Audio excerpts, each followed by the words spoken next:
Hi, everybody. Hello, hello, hello. Welcome to Friday night. Hello, Another. hello, everyone.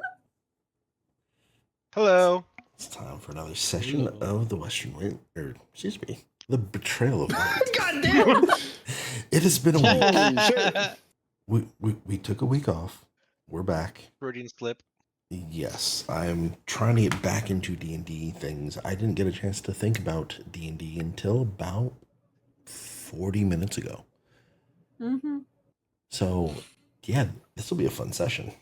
We have two people out for tonight, but that's okay. We're just going to keep on rolling, and yeah, we'll figure something out.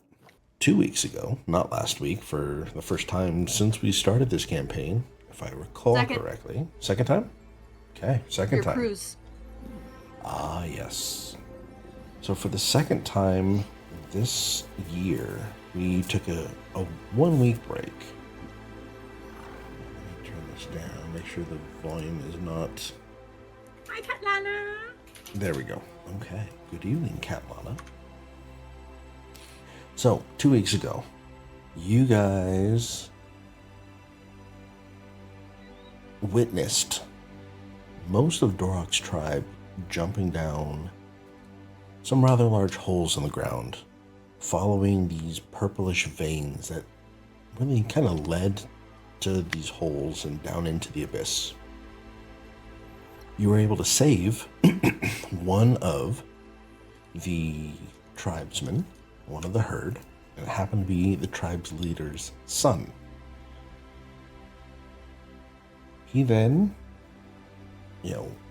showed you guys some of this passageway that seemed to light up when your mind was stilled. When you guys were able to focus, to calm yourself, and to really kind of reflect on your inner being, you would see these platforms would appear out of nowhere. And they'd still be translucent, but you were able to climb up on from one to the next that were scattered around this cylindrical passage, kind of up towards the surface. It took you to a long hallway that had a ceiling of stars. There was a crack running along the entire length of this long hallway. So you were able to see you were so close, yet so far from the outside world. Upon doing a thorough inspection of the room, you found a giant purple crystal that was not lit up like the rest of the cave and everything else that you had witnessed. Valor went to try and identify what the crystal was, but as he approached, there was a large rumbling and the crystal grew immensely, which triggered a large, shall we say, incident? I'll be right back, guys. Yep. The ground fell out from beneath you and you landed at the beginning of this darkened maze. And it took you quite some time to get out of that maze as things started happening more intensely. Crystals from the walls were cracking and exploding and expanding out from the wall, threatening to impale you to the other side, or to the ground, or to the ceiling.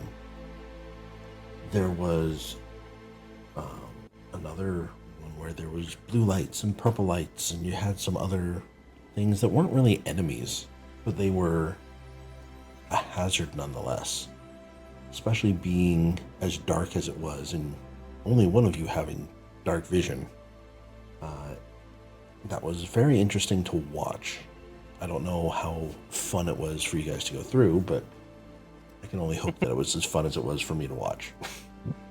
As you guys made it to the end of the maze, you saw your way out. You saw starlight outside at the far end of this tunnel that was pitch black. There was no more light coming from the crystals.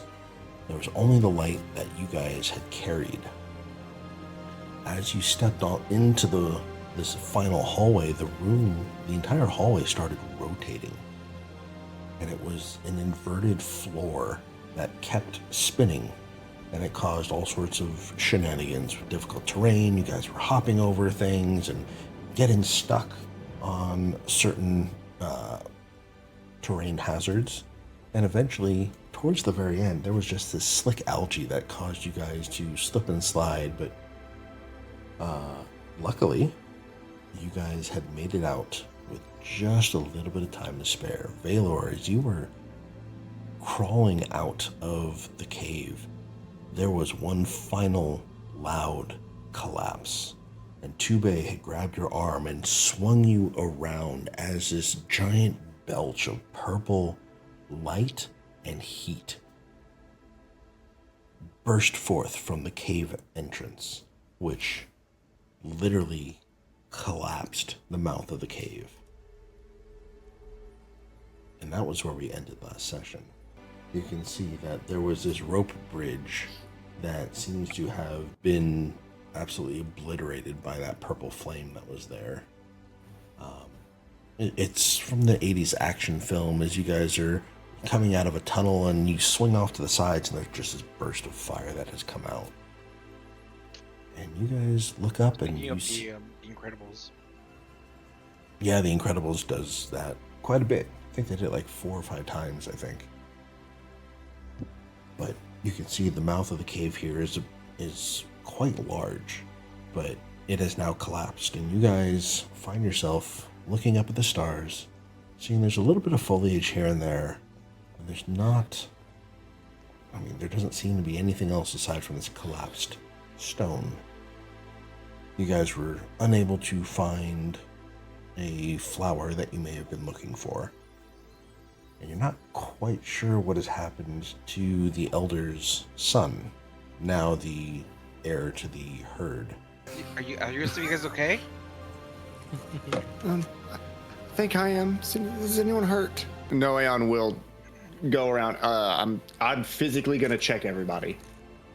Not intrusively, but like quickly. Like, are you actually hurt? Or your skinned up knee? Okay, you're good. You're missing an arm. Like, I want to check. I want to check everybody real quick first.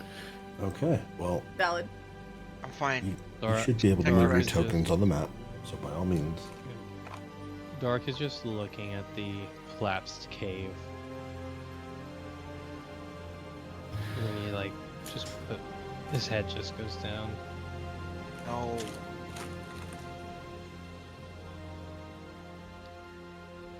Rock, I'm sorry. Our people. They were in there.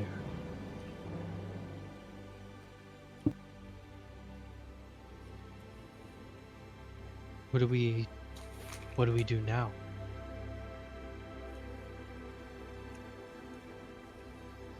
Right, the rest? We don't know if everyone was in there. What of the people we already pulled out? They were all back at that first campfire we found.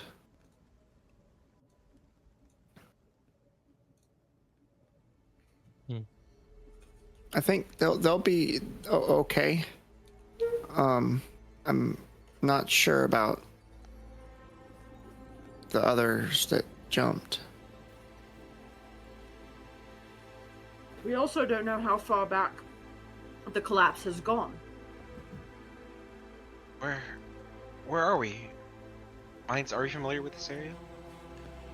You guys are outside one of the passageways that kind of adorn the scorched shores and the mountains up here.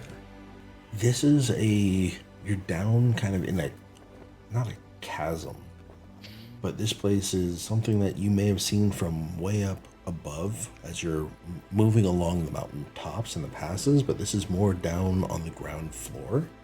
You've never been to this specific area, but looking around, you kind of have a feel that you are literally in the southern part of the middle of the mountains. You guys were originally here. This is where you went into the mountains. Coming out of the mountains, you were kind of in the larger of the little circles. Do you guys Close see to that? the valley. Yeah, you were kind of in Between the them. middle of the valley there. Okay. So you know that you're somewhere in that area. You don't know exactly where this is, but you know that it is on the southern side of the mountains. And you can follow a And path. it'll probably be a... Yeah, if you follow the flat path to the south, that would be your best way out, unless you're trying to find your way to climb up the mountains again. So me and Dorak, Okay. like, have seen this area from a distance, but we've never actually been here. It seems familiar. You're not quite sure where exactly this is, but you feel like you have seen things like the archway that is here. Got it. So there is an arch, a stone arch that is just to the south of the party on the current map. And that arch you feel like you have seen before, but there are several of those in the southern side of the mountain range. So you're not quite sure which one it is, but it's a very common attribute for this type of the land. Been here, but can't pinpoint. We're following to see where everybody went, but like, can't go back in. If everyone Not kept here. going, not here, and everyone kept going further down. Regardless, I think we take a moment to rest, and if you want to go back in there, we can. We'll I have thought to the- go another way. I'm here for resting, as our spellcasters can't spellcast. Yeah. I am And- feeling kind of drained. We've got some exhaustion going on. We've got some damage going on. I think it's time we take a rest. I still have to And I tend swear to God, if the um, DM says roll a perception check while we're sleeping again. Who's going to be targeted That looks like a this time? 3. Breaking the fourth wall here. Who's going to be the target this time? Talion looks up to the sky. Alien, who's DM? Who's this DM you're talking about? Who's that?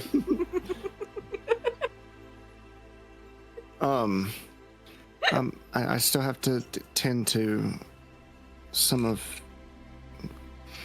Tube's wounds and exhaustion from the poison, so I think it's a good idea if we stop for a minute. DM, looking around on the map, I see things, but I don't know if that's exactly how you actually want it to be. Is there a defensible's not the word, but is there a decent spot to try to lay down? Yes, that is correct. That is a campsite that is across the way. That looks like it has been used in the past, but it's not. It hasn't been used any time recently. But that is a spot that you guys can indeed take a rest. Bless you. Okay. There's plenty of It's cover. okay. It's a good place to rest. So as you reach the peak of that, roll me I'm just kidding.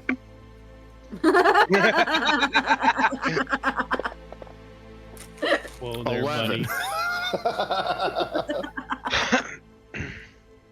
Here, I got you. This will determine how I roll the rest of the game. Uh-oh. Damn. Oh no. Don't worry. Are we doing straight D or D20? No, it's not the sound effects! No, we don't actually have to roll. Yeah, we're not actually rolling. I know. Oh! You wasted it. You wasted it. You did Does that waste count? it. Is that in the counter? It is not in the counter. That's Dang. my roll. I think we should have But yes, no, you are able to assist Tube, who is still he's getting better, but it's taken a long time. He still has, Right. at this point, he still has 2 levels of exhaustion. And they don't all just go away 1 level per long rest. It's taken him quite some time, but he is slowly recovering from this. Okay. Okay. Talion, Dorak, what are you guys doing? Is it? What time of day is it? The stars are out, so it's nighttime. It's in the middle of the night. Okay. Who's taking watch? Like, how do we want to do this? Because we need to rest. I can take a watch.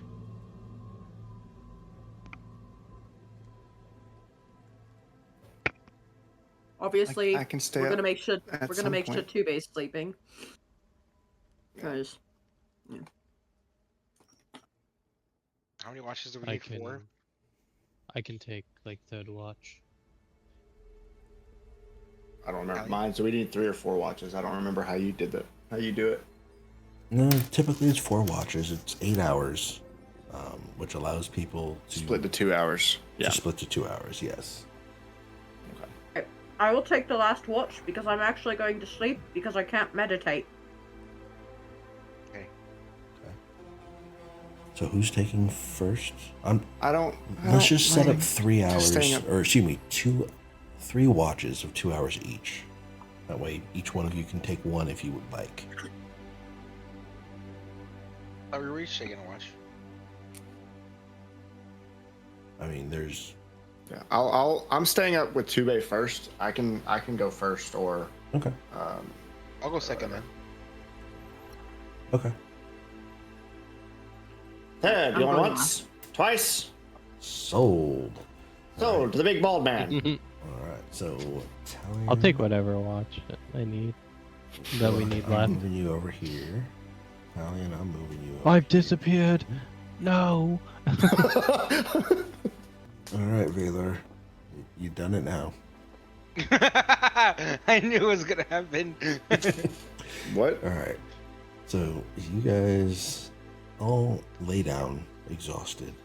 There doesn't seem to be much in the way of comforts, so you make it your bedrolls as comfy as you can, finding a couple twigs, maybe a couple branches, some leaves. Make a nest. Yes, I actually was playing in a game where there was a kobold who would make a nest every time that she went to sleep. She'd curl up in her cloak or whatever and make a kind of a round or an oval-like nest that she could lay on. And if she was lying in a bed, she'd take off all the sheets and make a nest underneath the bed and then crawl in there and sleep there. So, yeah, making a nest is a perfect analogy. So, for this, you guys fall asleep. And Noeon, you are tending to Tube. And Tube is... Yeah, Go ahead. once he's squared away, I'll keep an actual watch, but that's the first thing I'm doing anyways to start. Okay. Yeah, you tend to his wounds. He looks visibly better. The purplish veins around that puncture mark are definitely receding. They're not completely gone, but again, you can tell he's making a recovery, as slow as it is. But he just kind of doesn't hobble over, because, I mean, obviously he's been walking under his own power, just not quite as fast and as agile as normal. You get him over here, and he seems to be absent of any major injuries. It's just, he's just a little more lethargic than normal. But you get him down, and he gets comfortable, and he's quickly nods off to sleep. Okay.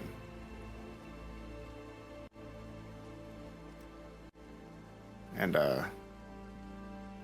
I'll pace the camp a couple times. Once everyone's asleep, take my bag and go the other side of the rocks. And while keeping an eye out on everything around me, make sure my arm's taken care of. Okay. So you're gonna walk over here. Yeah, like over here. Oh, the ping's not working. Hold on. I'm just That's gonna not the ping. That's target. Like, no, like somewhere over here, so down to the south. or like here. I'm just gonna pace the camp a couple times. You know, Okay. Yeah, and you keeping an eye out. you tend to your arm, and you're keeping an eye out, and everything seems to be on the up and up. There's no There's nothing that seems out of the ordinary. This seems like a peaceful night. You hear howls off in the distance, like coyote howls, and typical things that you might catch in the mountains or in the desert, arid mesas. But yeah, your watch goes fairly uneventful. Roll me a perception check, just out of curiosity. He's doing that dude. thing. Dude, I'm good at these. I'm good at these. No, I'm so good Oh at these. no! Oh, no. Hey, it only works if Dorak says it. Remember? Everything's going smoothly, and you don't notice anything wrong happening. So yeah. So your time comes up, and when you feel like it, you're able to wake up the next watch. I'd go wake Valor up so he can take his watch. Nothing seems to have happened. There's some howling in the distance, but everyone's sleeping peacefully. Oh, and Tubei's doing better. Oh, that's good. I'm glad. Okay, you get your rest. Valor. Yeah.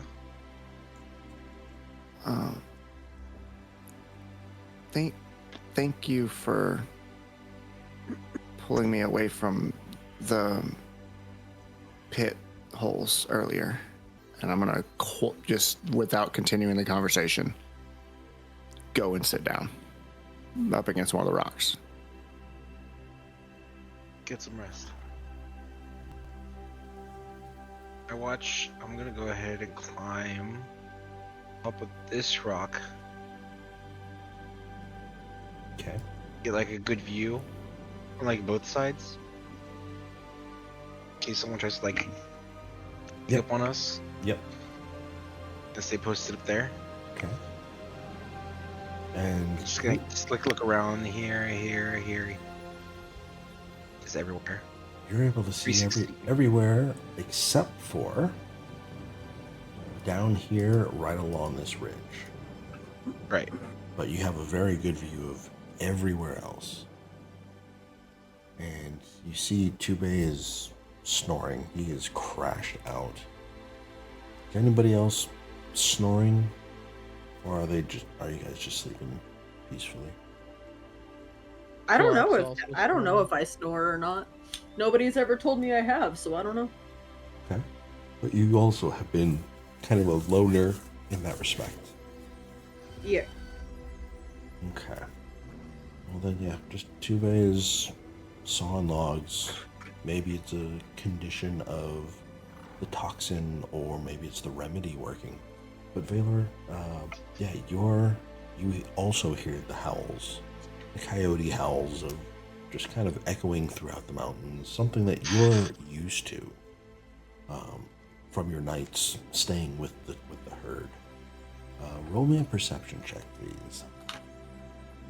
It's alright, I'm good at these.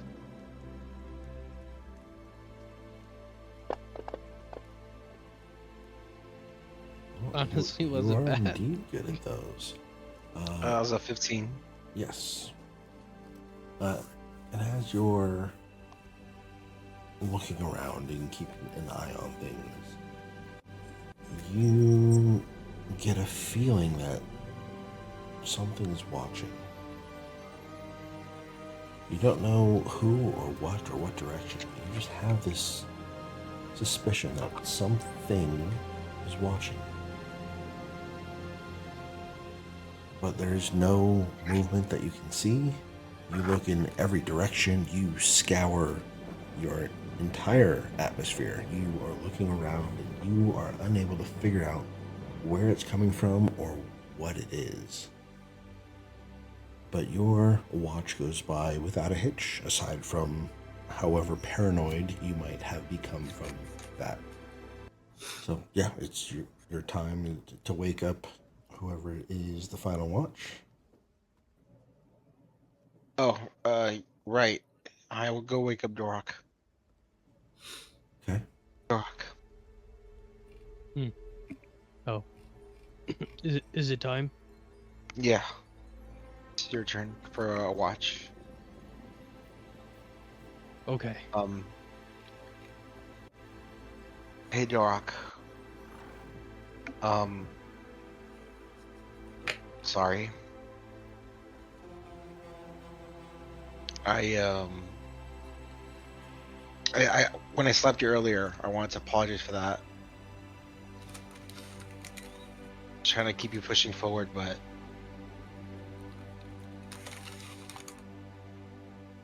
I don't know if I can keep moving forward. I thought that everybody might be.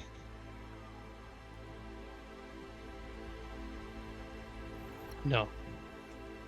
We can't think like that. There are still others. You don't need to apologize for slapping me. I would have done the same. And probably much harder. Yeah, But probably. we can only focus on pushing forward. So that when we learn of who caused this, or what caused this, we can destroy it. The shift was uneventful. Heard some howling. I have this feeling. Maybe it's nothing, but I have this feeling that we're being watched. But I didn't see anything. I will make sure to keep an eye out. See if I can Yeah. see anyone watching us. I'm going to bed. I need some rest. Then Dork will take Valor's place up on the rock. Now, Dorok, you have a good view of everything. Again, this is a place that's familiar to you, but there doesn't seem to be much that you are able to understand where this could be. You just know where it is, not necessarily anything about this particular kind of chasm. There doesn't seem to be any place to climb up. There seems to be just kind of the flattened path in this area. You can head down to the lower path, or you can stay up to where you guys are at currently. But you just know that heading south seems to be the best way back to town. If you guys are trying to go back up the mountain, you're going to be going to the north. Okay. But yeah, you again hear those same howls that Valor mentioned, and again, you are very aware and very much of, you're very familiar with those howls. They just seem to be the animals roaming around looking for food. But Okay. give me a perception check as well, please. Don't worry, Dorok is good at Good these. at these. That's actually not bad. Okay. Hey, you're good at these. And looking around, you too get the sense that something is out there. It's not quite threatening, Okay. but there is something, and you can't pinpoint it either. You're not quite sure where it's coming from or what exactly it is, but you just get this, your spidey senses tingling ever so slightly.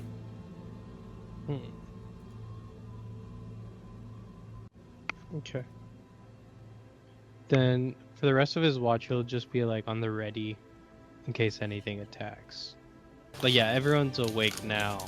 Hopefully. Unless Tubei doesn't wake up. He's dead. And there's Tubei. He's dead. Well, No, anyways, just kidding. So Tubei does wake up, and Tubei joins you guys for breakfast. And then he does his meditation.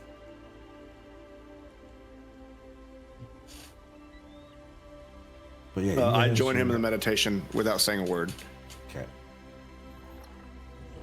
So he joins his meditation. He ends his meditation, 15 minutes later or so. and you can just see that he's sitting there peacefully. He's not doing much. He packs up his stuff and he's just going to be following you guys around.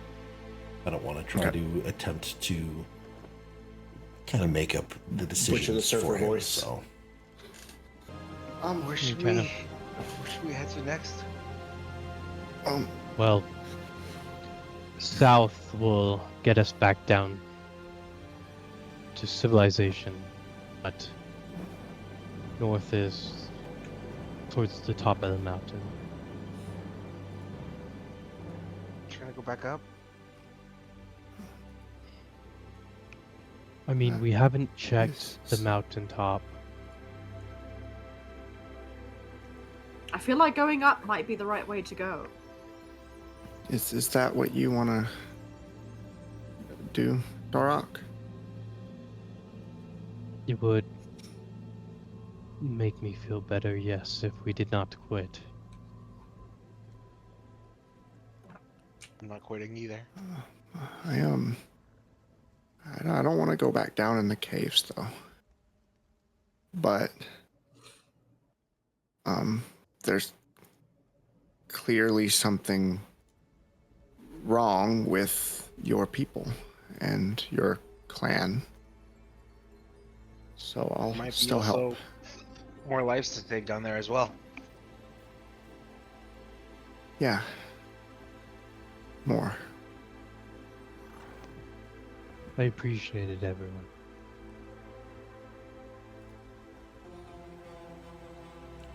My people aren't Perhaps- the only ones with lives at stake now. Go up the mountain. I think so. I'll make sure Tube stays caught up with us. I'll walk with him. Just I'm gonna prep spells real quick because I forgot to click on that while we were waiting. yep, that's fine. You can swap your spells out. You have plenty of time. I don't get that luxury. I cancel that. I'm not swapping my spells out. These are like the best spells I have that fit the character and what I want to do while traveling like this Okay. and dungeon delving. So I'm doing Fair exactly what I did yesterday. Nice. Nice, I like. Okay, so where are you guys headed? Up the mountain. North. You're heading north. Okay. So you guys head up to the north. And up in the north, you guys continue on. You find a small path that starts to lead upwards in elevation and continues on kind of climbing in the mountains.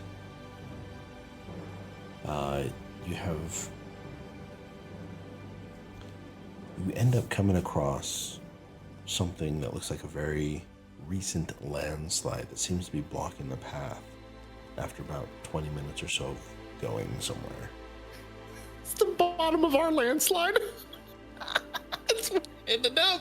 It's certainly not It's either bottom. that.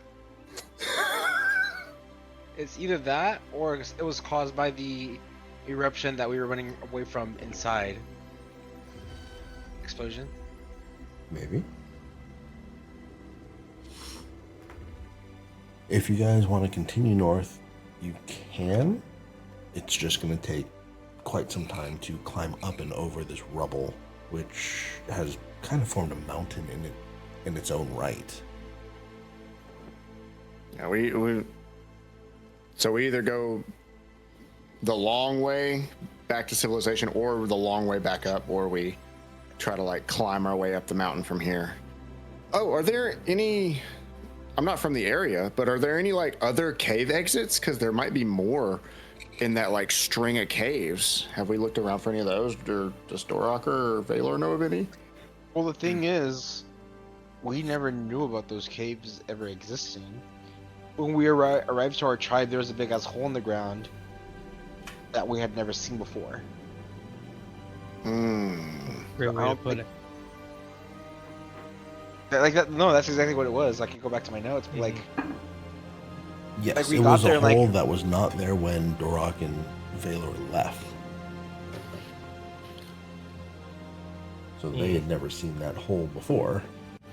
And yeah, as you guys are going up, you have not noticed any other cave entrances or exits that are visible from the path that you guys have taken. This is session 20? Session 20. Yeah. Yes. Makes more sense. BRB. I believe we wanted to reach the top of that mountain, and then he's going to point over to the highest mountaintop that's all blackened. Okay. And that's well to Um, the north. Yeah, well, I believe we wanted to check that mountaintop out. Potentially Will that for... get us closer I mean, we to dealing did. with your people, though? Yeah, that's what I was gonna say. Like, we were interested in checking that out, but like, kind of feels like not a priority at the moment. No offense, Italian. Where's Italian? Italian left. She said burb. Oh, I didn't hear. Can I... Is it north the fastest way back to the tribe? You're not quite sure because you don't know where this path leads.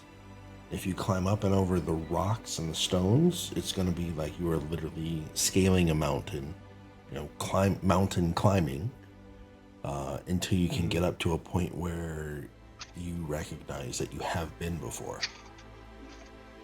What if, Dorok, you lead the way, and you tie like some rope around you? That way you can like help the rest of us up. Like obviously, like we'll be climbing in our own right, but that way, in case one of us slips, we'll have like the weight of the rest of us to catch us if we're all tethered together. Yes, that sounds like a good idea. Let's do that.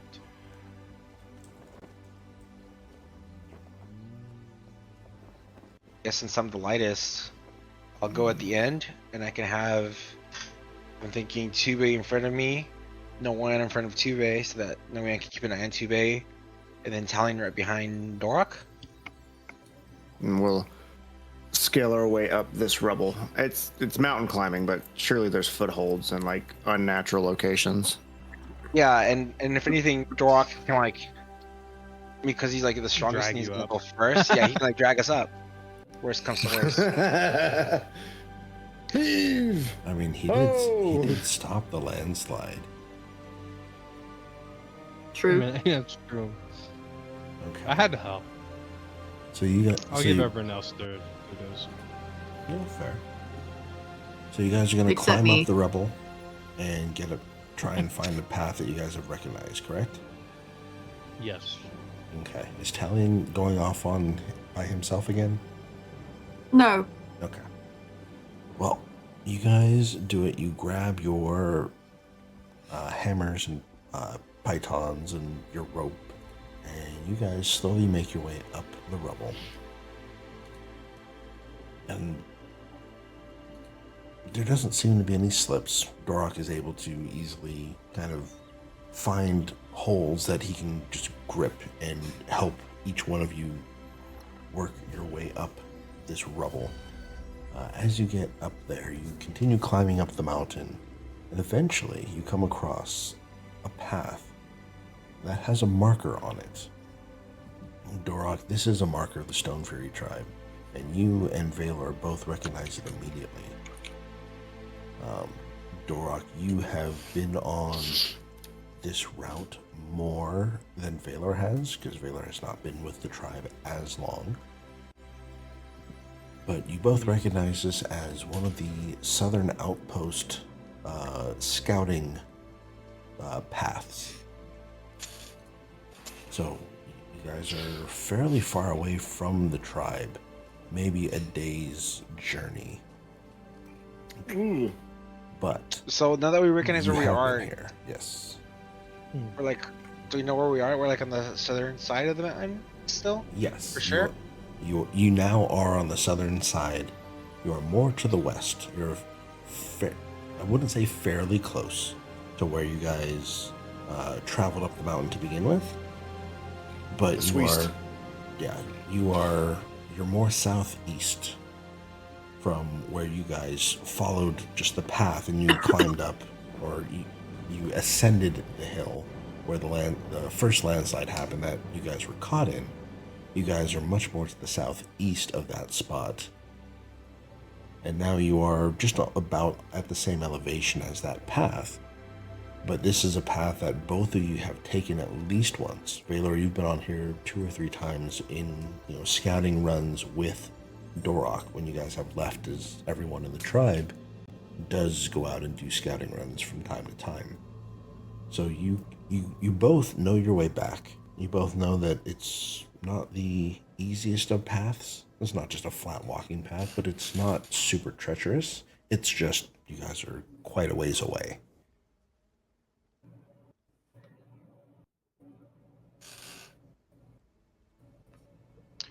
Okay, seems like the mountain really spit us out quite a ways. Yep. You're Yes, we are about a day's walk away from the tribe.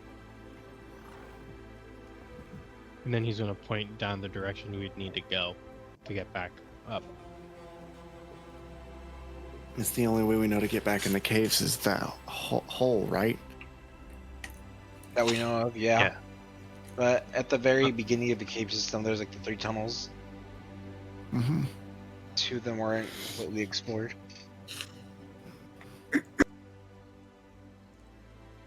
Perhaps we can be on the lookout for any caves that we've never seen before, Valor. I guess we're gonna keep on. I know it's gonna take a day, but we need to keep get on back keeping and on.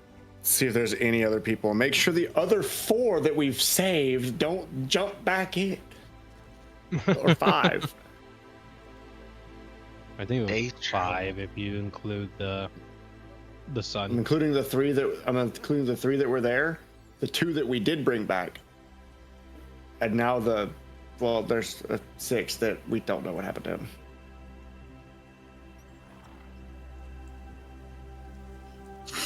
There was the 3 brothers. Mm-hmm. There was The the 2 guy randos we found. you saved. Mm-hmm. The second guy we saved. 6? Mm-hmm. And then the 6th is the clansman, the clan son. Yeah, the leader's son. But we don't know if he's actually saved anymore because he disappeared when the place started falling apart. Yeah, it was Herrick. Herrick Stonefury. We saw his father, the chief Korath, jump into Korath Stonebinder. I haven't seen Shira. Barak. I haven't seen her either. I just hope that he was on a hunting trip or something when this all happened. She's about to return eventually, if she was then, considering how long it's been. Perhaps it's best we get back as soon as possible. Okay, so you guys head up the path back towards the Carthan ringhold, correct? Yeah. Okay. Back to the hole in the ground. You guys start traveling to the north again, and the wind starts picking up after about an hour's worth of travel. By midday, you see that the path is changed. You see entire sections of stone have sheared away from the cliffside. There's fresh scars cut throughout the mountainside, kind of where the rock slides have torn some of these ancient, or feeling like they're ancient pathways apart. Right? There used to be switchbacks that would allow you to easily or easierly travel them. Instead of those switchbacks, you find kind of shattered boulders and fractured stone. And as you continue, you notice that some of the rubble actually contains purple veined crystals, but fragments. You see that there's tiny slivers of this translucent violet that are embedded throughout some of the stones that are left over from these rock slides. Are they still glowing? They're not glowing at all. They just look black unless the sun catches them.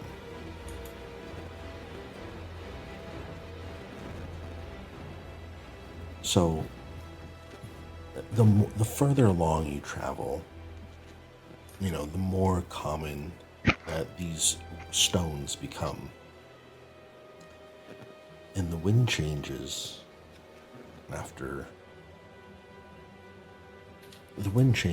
basically as the sun is setting. You guys make camp for the night. And in the morning, you set out again.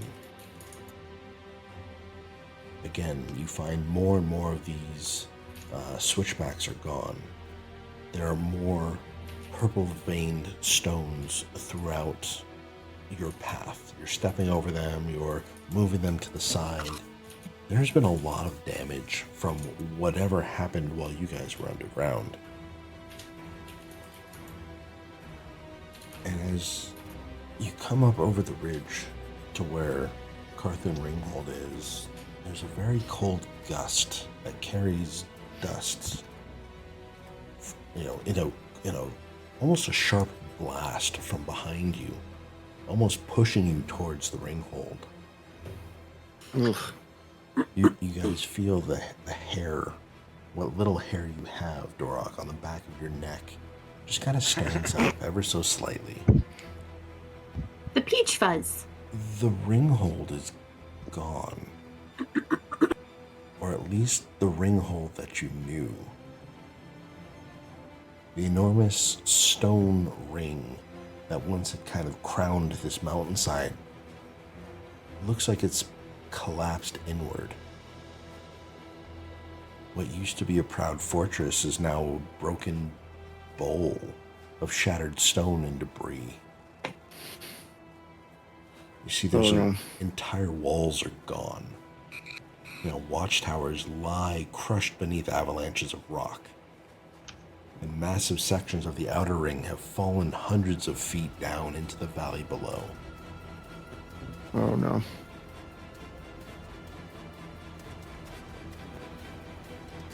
Dork's gonna pick up the pace quite a bit as he goes to investigate. See if he can find anyone. This isn't real.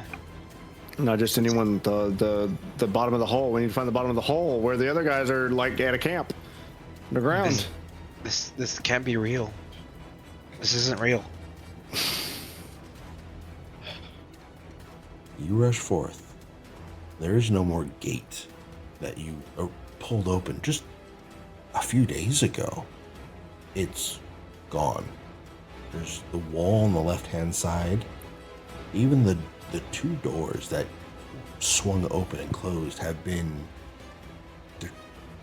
ripped off their hinges and fallen down into the valley below on your right-hand side, on the eastern side of the ringhold.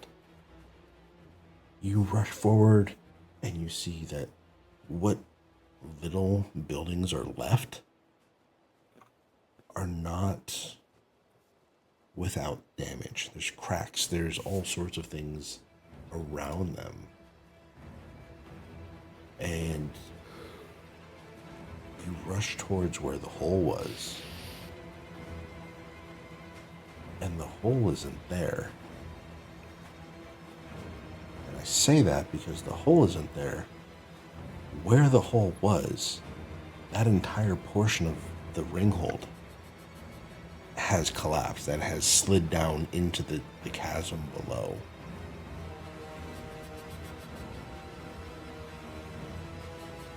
This home of yours has been decimated.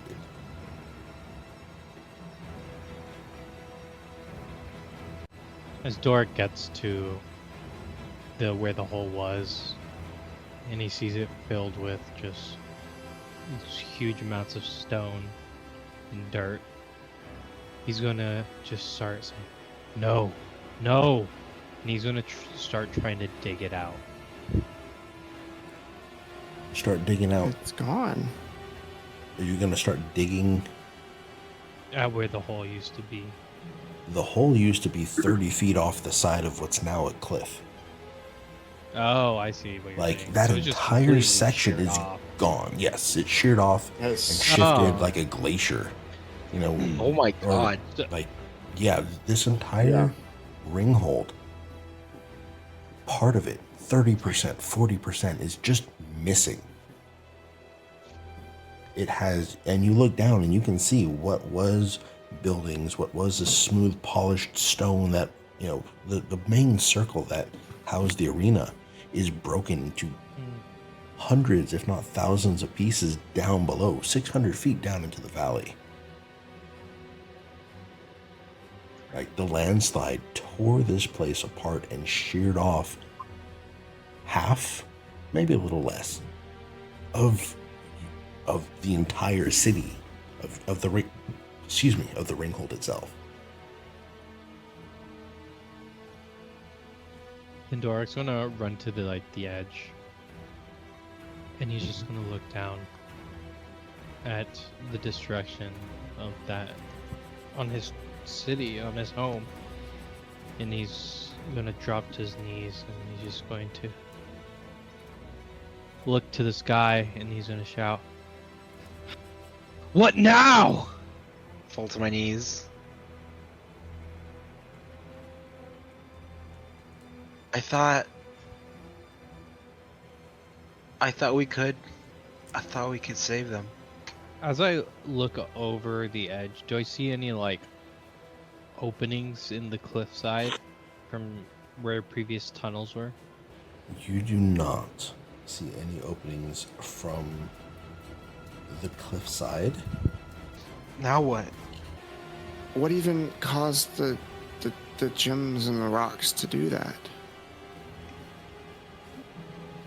All that quaking we felt when we were inside the mountain. It was this. Right, but that's I don't know a lot about it, but I'm pretty sure that's not how quakes work normally. Medelia said it's when two rocks shove against each other, but they're really big. That didn't seem like two really big rocks. It felt like a bunch of gems and crystals growing.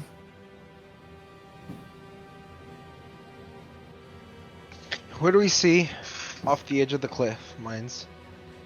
Off the edge of the cliff, you see a bunch of rubble down in what used to be a valley is now fairly filled in. Kind of looks like just a sea of rocks, stones, boulders.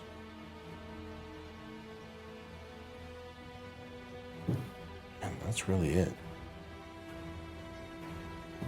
I think we should leave from where we are right now, the top of this mountain. It's unstable. Because we don't know when the floor beneath us is going to collapse Again, again. Mm-hmm. I agree. Doric is just kneeling there at the edge of the cliff. And he's just muttering to himself. They're all gone. Everyone. Dorok? What do I do now?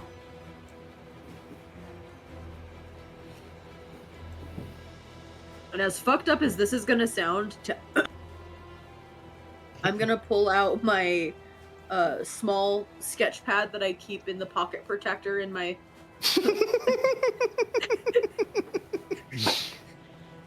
Because I have a fucking pocket protector, because it's me. I'm gonna pull out my small little sketchbook, and I'm actually gonna draw this scenario in front of me of Dorok kneeling there with Valor.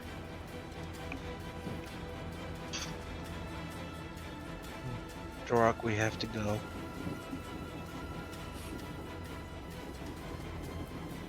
But everyone's gone. The reason I left was so I could become better. Lead our people. And now it's all gone. What reason do I have to leave? What reason, you say? What? A voice is coming from a very small hut. Off to your left, Dorak. And out Dorak's walks... gonna jump up.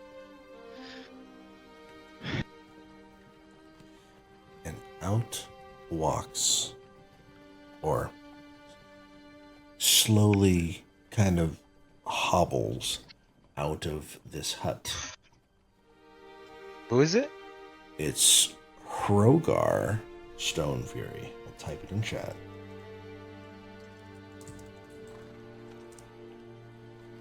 And he is the ringhold watchmaster. He's an old Goliath, or he's old by Goliath standards, but he's not frail, but he's worn. Right? His face is covered in scars from decades spent watching the mountain passes. He's missing his left arm below the elbow, lost many years ago to a landslide. And you see that he kind of walks up to where you're at, near the edge of the cliff.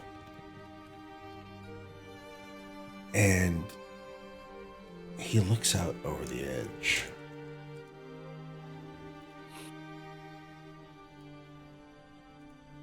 What more do you stand for? Oh, Margot. They're gone. Yes, taken by the land.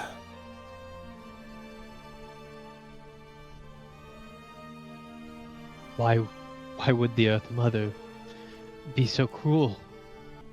The Earth We always Mother, abided by her. she works in mysterious ways. The mountain stood up, and the mountain took them. You cannot have creation without destruction.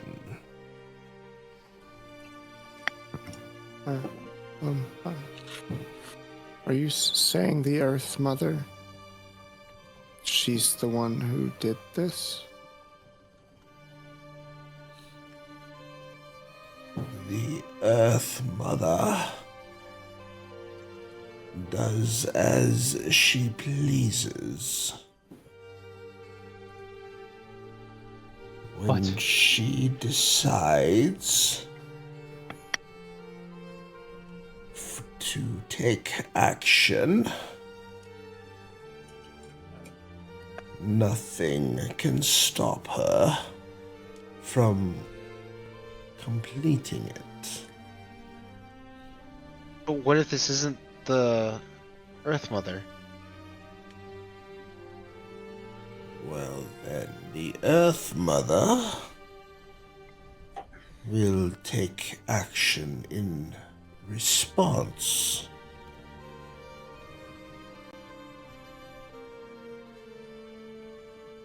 Creation, destruction. None of that matters.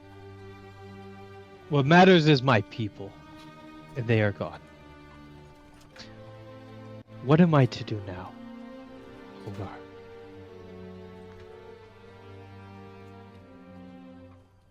You say they are gone.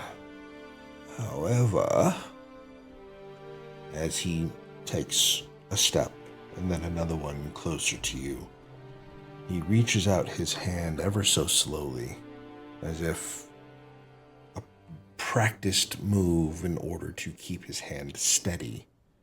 Puts his hand on your chest. I see you have your people behind you. As Dorak's gonna kind of take a look behind him. And as he looks back, he sees scenes from his childhood of the people, a hardened, tough but fair people, as they forage, hunt, and dine together. All the different games that he had learned to play. And he sees his parents. He sees the chief. He sees Herok. And many others. As they all smile at him one last time. Before the vision fades away. Dorak, I'm so sorry. No, I'm not alone. I still have you. But you're right, Herok, or Orgar. We must continue. We must make sure this never happens to any others. I would like to be alone for now. And he's going to walk off. As you turn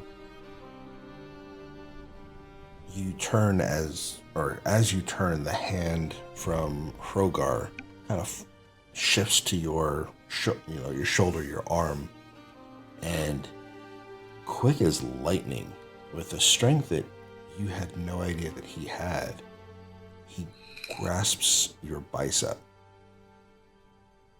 Not threateningly, but he stops you for a second. Yeah. And if you look at him, you will see his eyes they're white. They're glazed over. He's not seeing with his eyes. Dorak. Most are dead. Not all.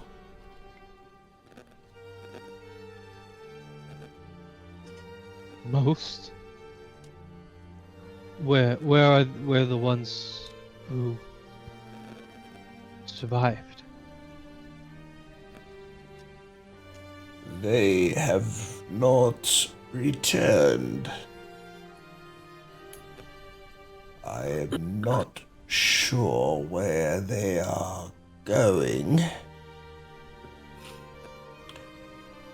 I shall remain here watching, as I have for years and years. But you, Dorak, you must remember, and you must learn. You will not rebuild Carthun Ringhold. A Stonefury rebuilds when he understands why something fell. We do not understand yet.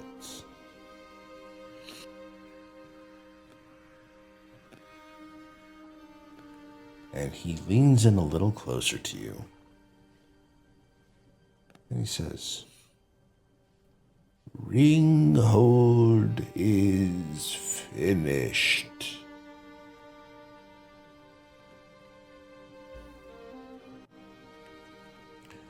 That doesn't mean it's gone.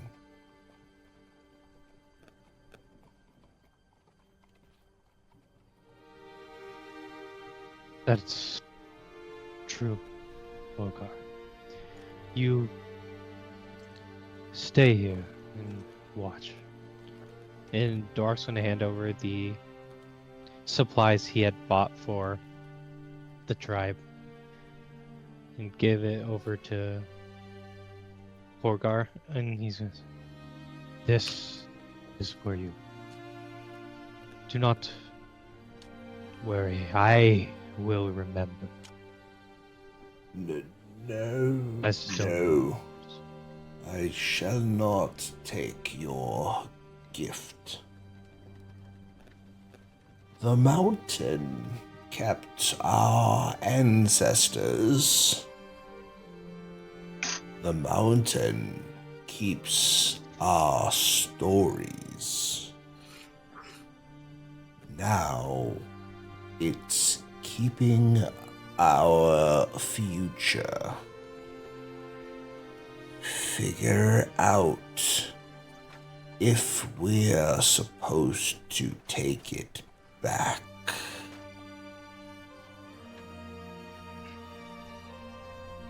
But how? With that, Where do I go? Who do I talk to? he slowly turns around and starts hobbling over to a small perch, a small little stone. And he sits down gingerly.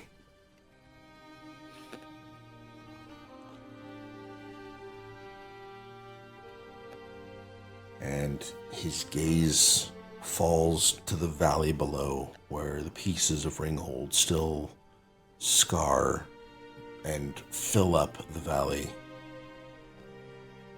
And he takes a breath, exhales deeply,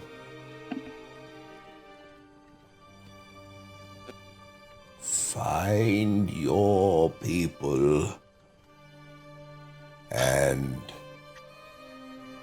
make it new.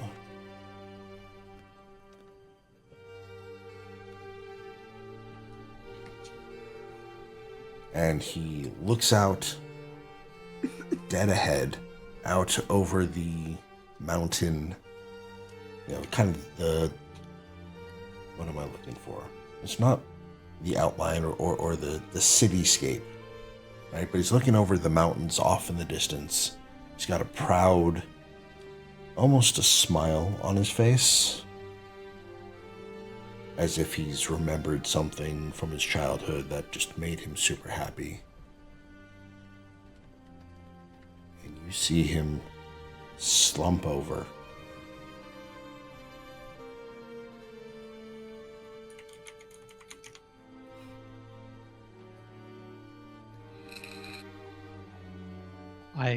I will. I promise you this day, Bogar, I will find our people. And when we understand, I will make us anew. And he goes to pat Bogar on his shoulder.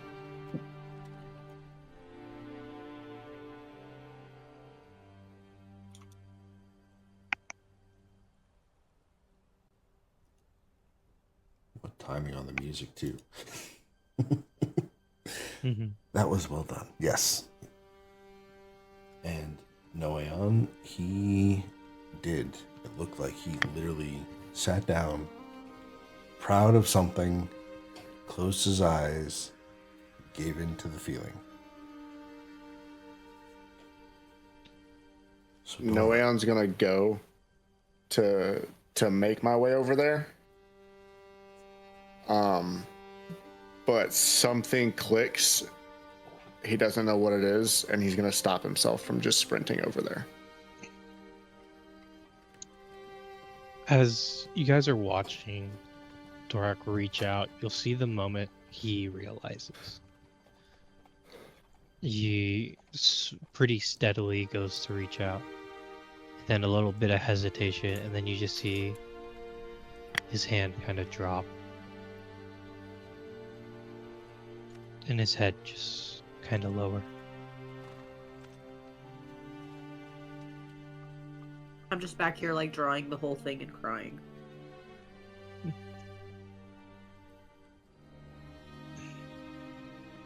Then you hear Dorak's voice, very shaken.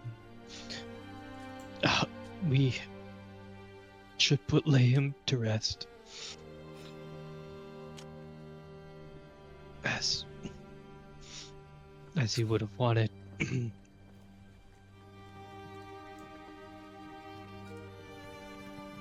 Dorak's gonna very carefully grab him.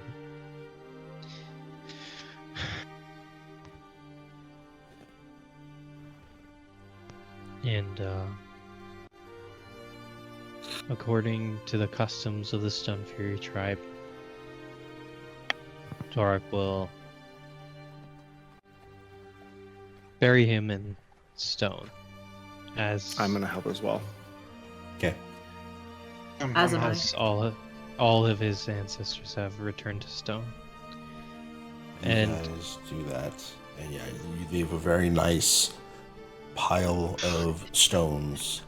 You pick the very best looking ones, not the jagged ones, nice and smooth, almost polished looking. You leave a nice headstone as well. And then Dorak's gonna grab a large stone and he's gonna write on it, "Here lies Herok, or Hogar Krogar, Stonefury." yep. Yeah, Rogar Stonefury, the Watcher. And here he will watch for the rest of his days. Touching.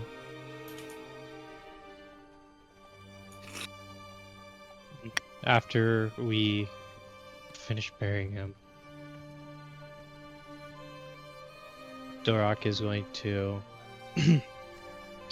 stand up and he's going to say, "I need some time alone." And he's going to head to the forest. Okay. Okay. And he doesn't get very far before the rest of the party can hear sounds of rage and the swinging of weapons against trees in the distance. Just roar!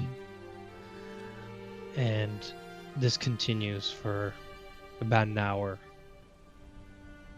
before Dorak comes back to the party. In that hour that he's doing that, double checking and like triple checking any safe to access rocks for anyone that may have been caught in the rubble that we just never saw the entire time. Even if the answer is no, that's what I'm looking for. Okay. Well, there are some cracked buildings. There are some damaged buildings. But no, there's nobody that you're able to find aside from Krogar, who was the only... He appears that Krogar was the only one here. That's what I spend my hour doing. Okay. Tally and Valor. I'm gonna open my journal and I'm gonna write down the names of all the Stonefuries that I can remember. All of them. Make sure that their names will be carried on into the future. I'm gonna go after Dorak. Okay. So Dorak is coming back from the small little kind of patch of trees that he conveniently obliterated, should I say? Yeah, it's a nice clearing in the forest now. Yes. You're now able to, there's a nice peaceful meadow or glade that has been created. So I'm gonna catch him, try to catch him before he gets back to the rest of the party. You do. And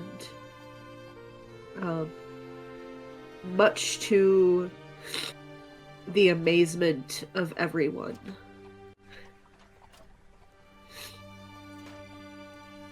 I remember his name.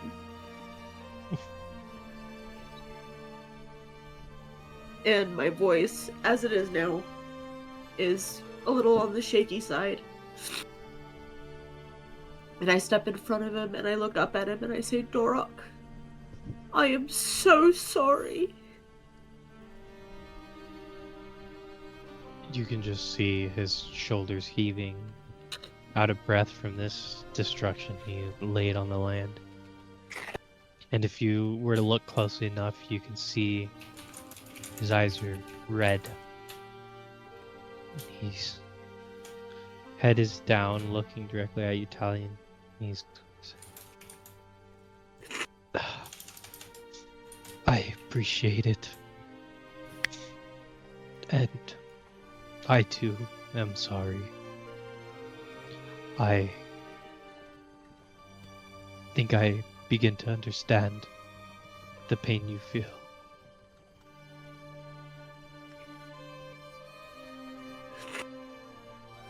I think your pain is a little worse than mine, because at least my people aren't gone.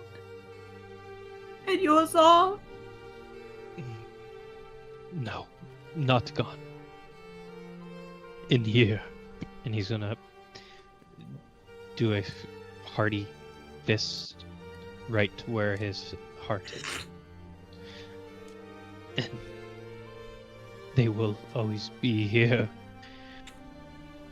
I will also find the others.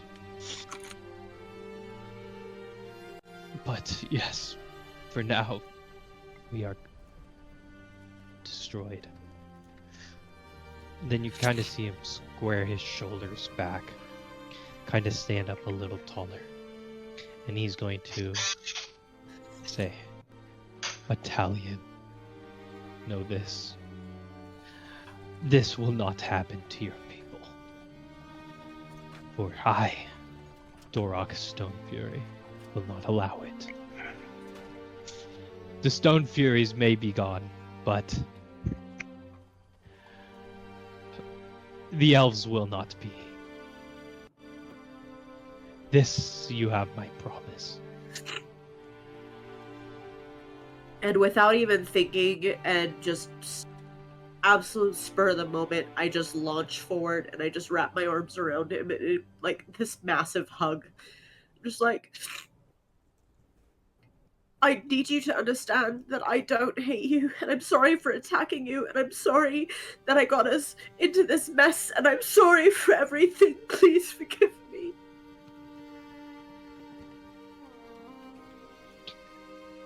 Tally, I cannot forgive you. Because you did no wrong. I understand you. And as you look up, you see him, his eyes are still watering, and he gives you a gentle smile, laced with hidden sadness. And he's gonna smile at you and he says, it is all right, Talion. But we will continue forward together. Us, Noeon, Dube, Unwig, Valor. We will find out what's happening. Not only to your people, what happened to mine. And I will be by your side every step of the way. I really appreciate it. Just please don't try to set me up with anyone else. I promise. It doesn't. No worries, I won't. If anyone should get set up, it's Valor. Only once he's old enough. That is true. I don't know what to do, Talion. You don't have He's- to know what to do right now. We will all figure it out together. I'm Because we are your Also, people. As you say that, you see like a glimmer of understanding arise in his eyes. Okay. But I worry about Valor as well. This is the second family he's lost. And I Well, know then he we'll can't make be... sure we don't lose his third. That sounds good. Come on. We must be getting back.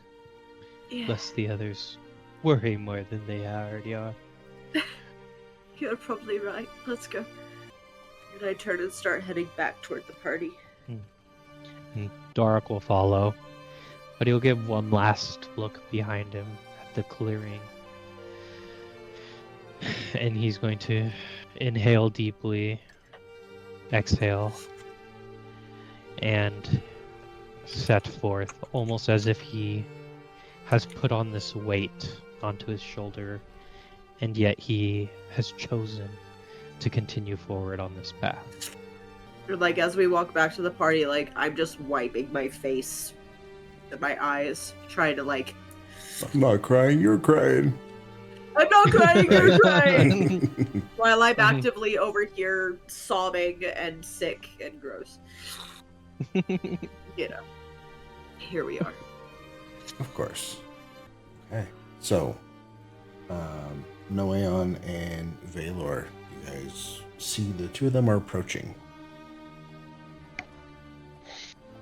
Dorak? How I'm- are you?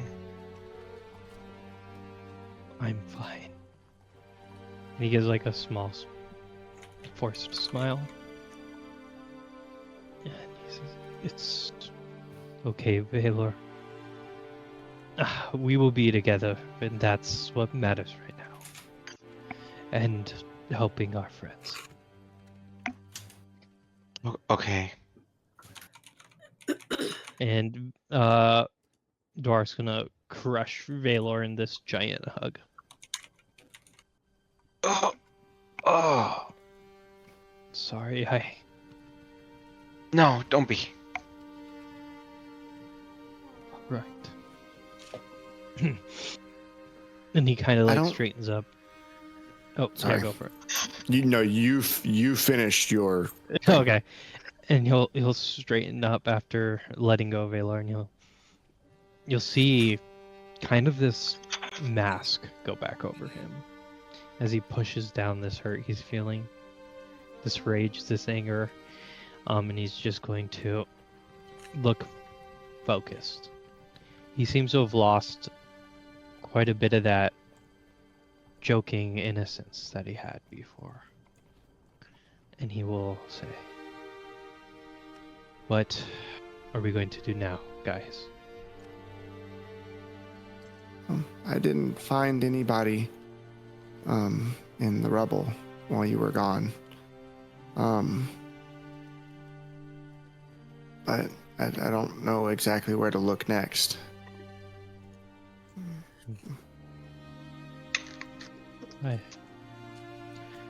I think it's time for us to go on. And he looks a little pained as he says this. But And he looks around a little bit and he's... We need to help the elves. And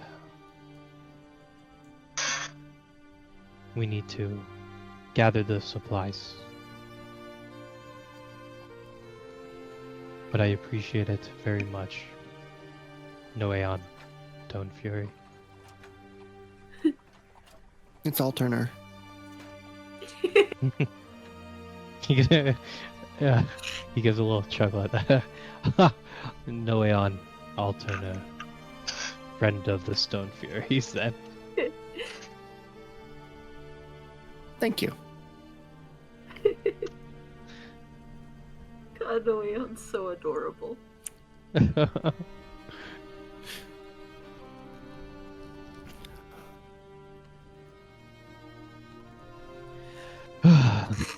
Did we want to continue checking out that mountaintop?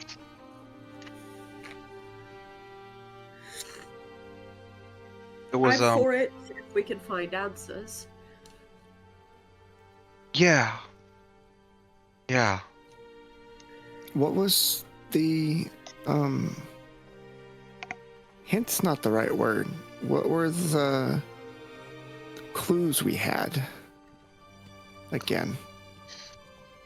Player notes, let's look, current objective. Yeah. So it talked of a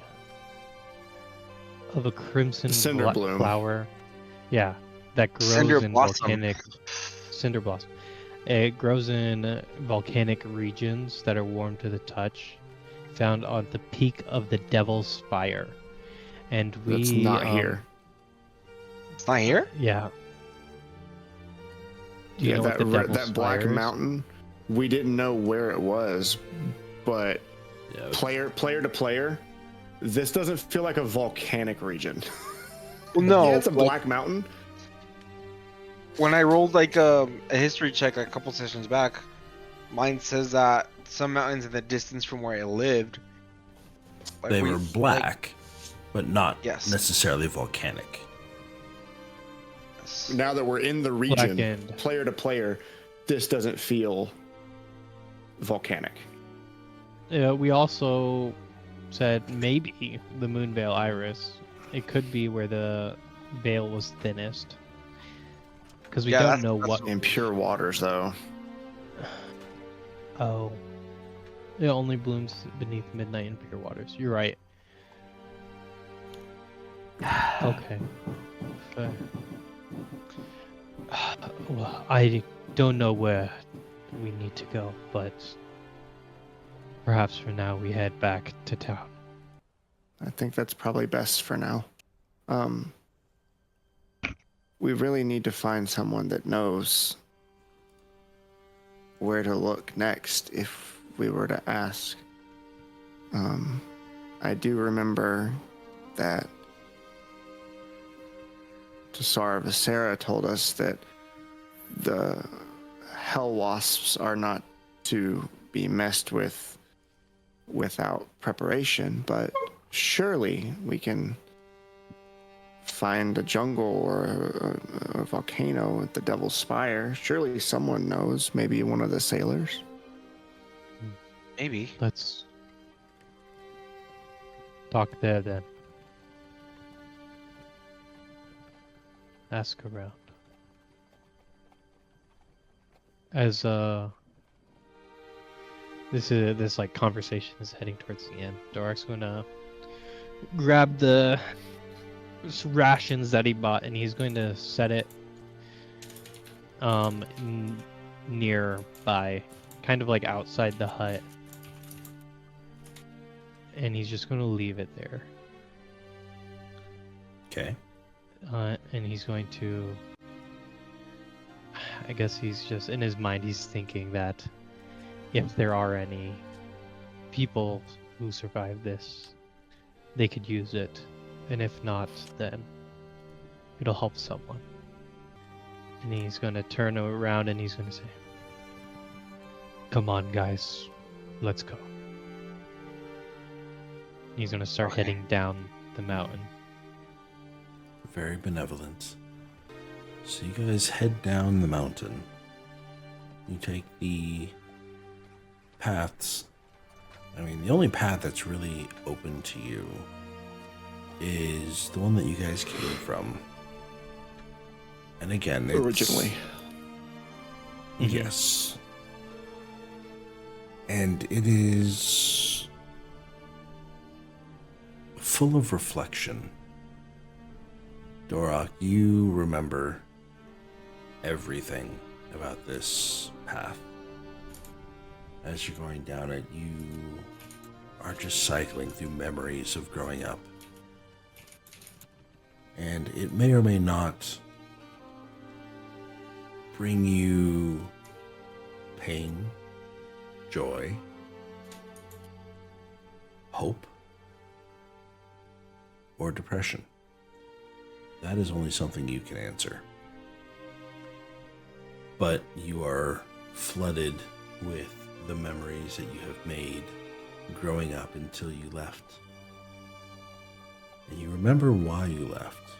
You remember your motivations to become the next leader of the Stonefury. You were going through your rites of passage.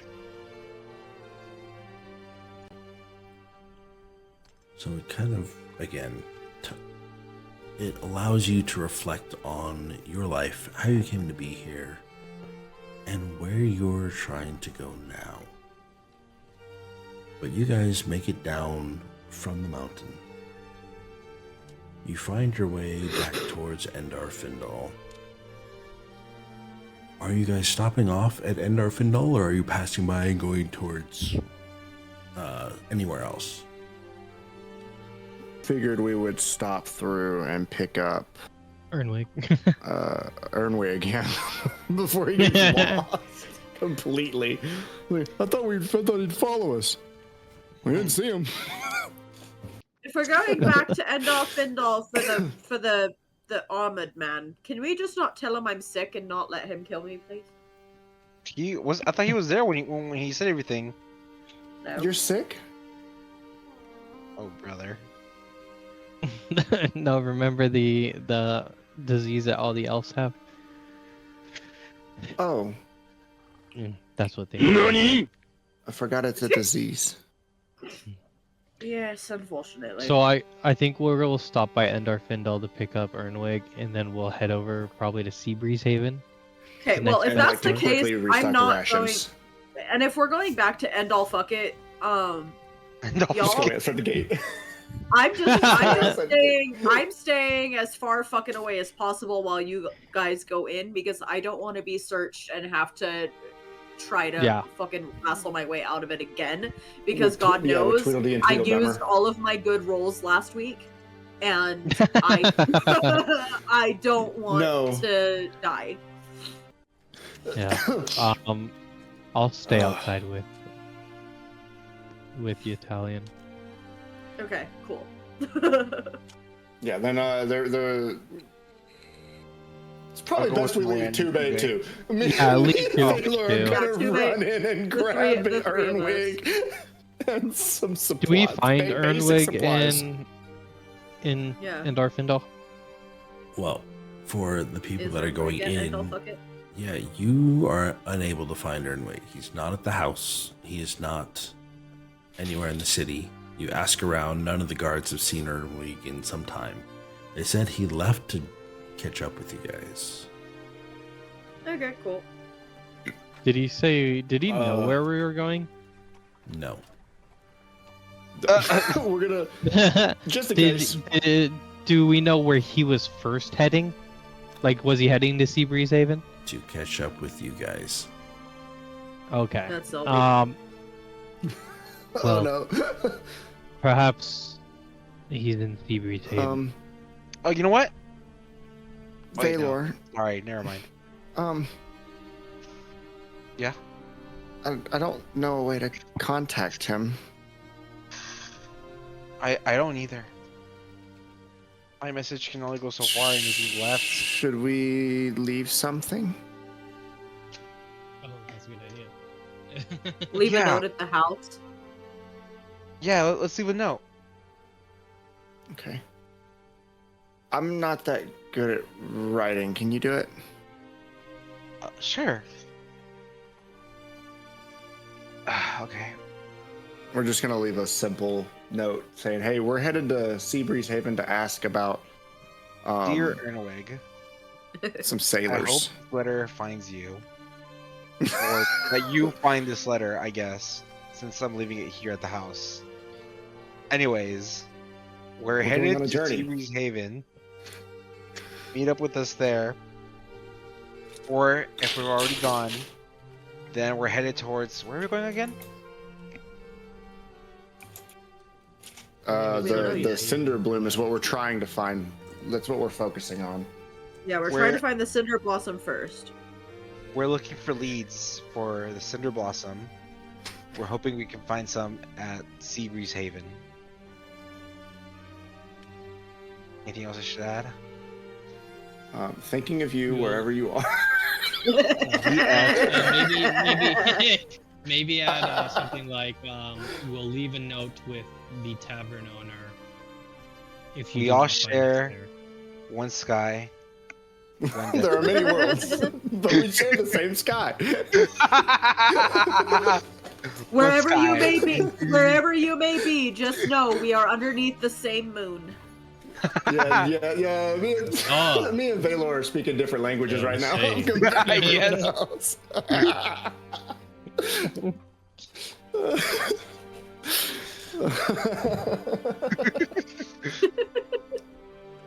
Anyways, yeah, we'll leave a note for him. So tell him we're gonna go to Seabreeze Haven, or no, not Seabreeze Haven.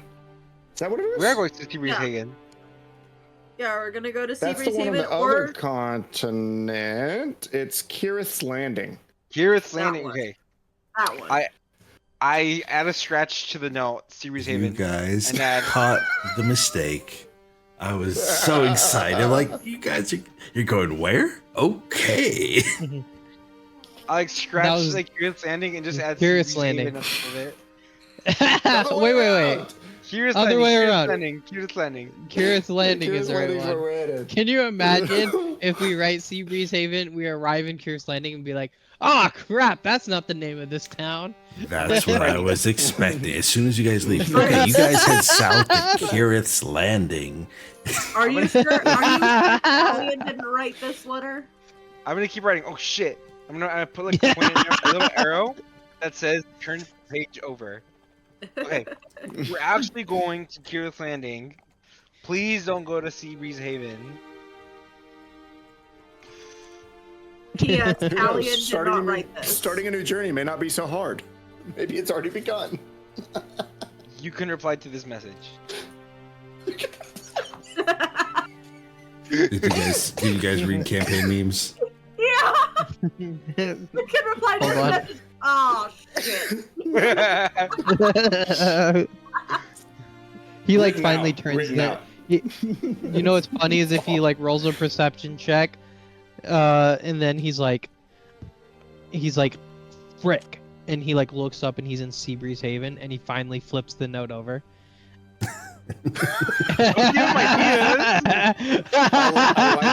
I really like to think that me and Valor both are like talking while writing people, and he actually wrote out, "You can reply to this message." Oh shit! That's how I viewed it. I'm just like, yeah, he's actually writing out a message as opposed to sending it. So you can reply. Oh wait, no, fuck. Shit!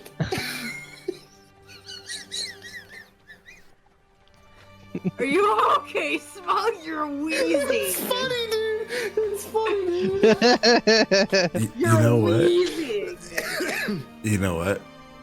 I think because of how hard you're wheezing and you almost honked the horn, I'm gonna give that a snort did. counter.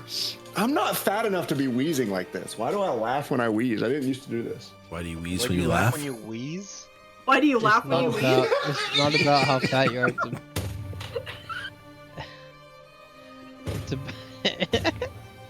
He's broken. Oh man. Oh, that's funny. You guys leave the note And it says you're going to Kirith's Landing, correct, Baylor? Yes. Yeah, definitely Curious Landing. Okay. So yeah, you guys leave the note, and you're able to leave out. Tweedledee and Tweedledummer do in fact stop you guys, but more of, hey, where's the rest of you? At your mom's house. Hey, me mom isn't in there. You watch your mouth.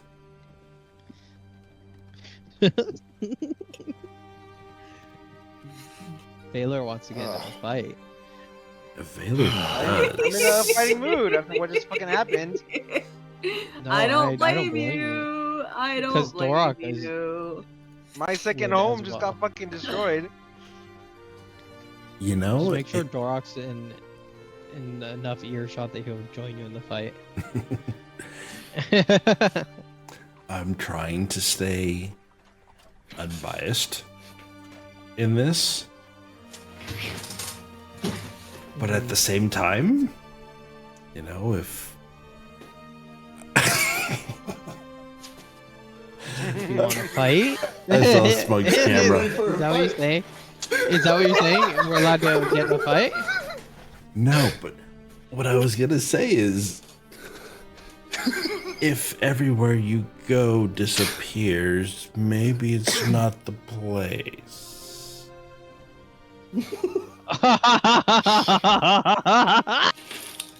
So you guys leave the note, and you have a very unpleasant interaction with Tweedledum and Tweedledummer.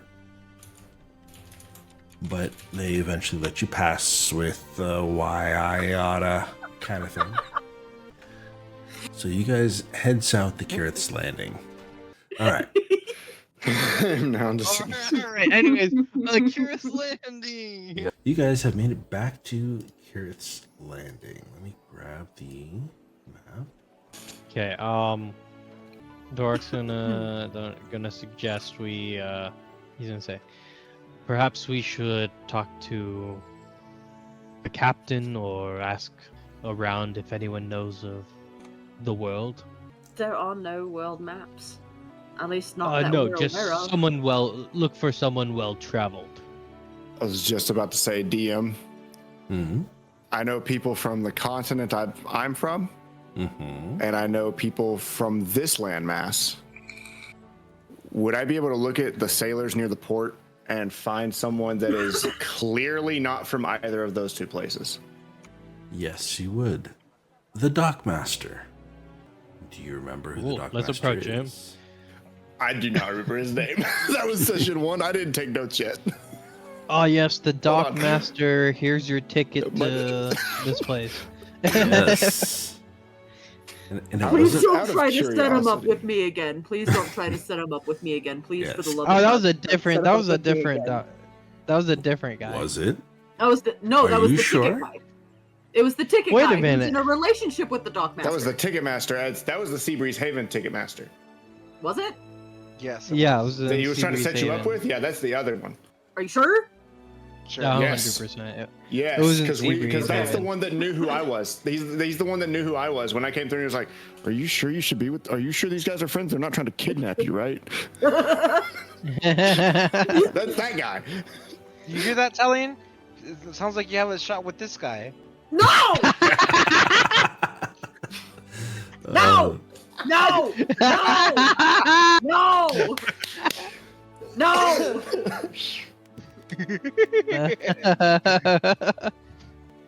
You miss all the shots you don't take.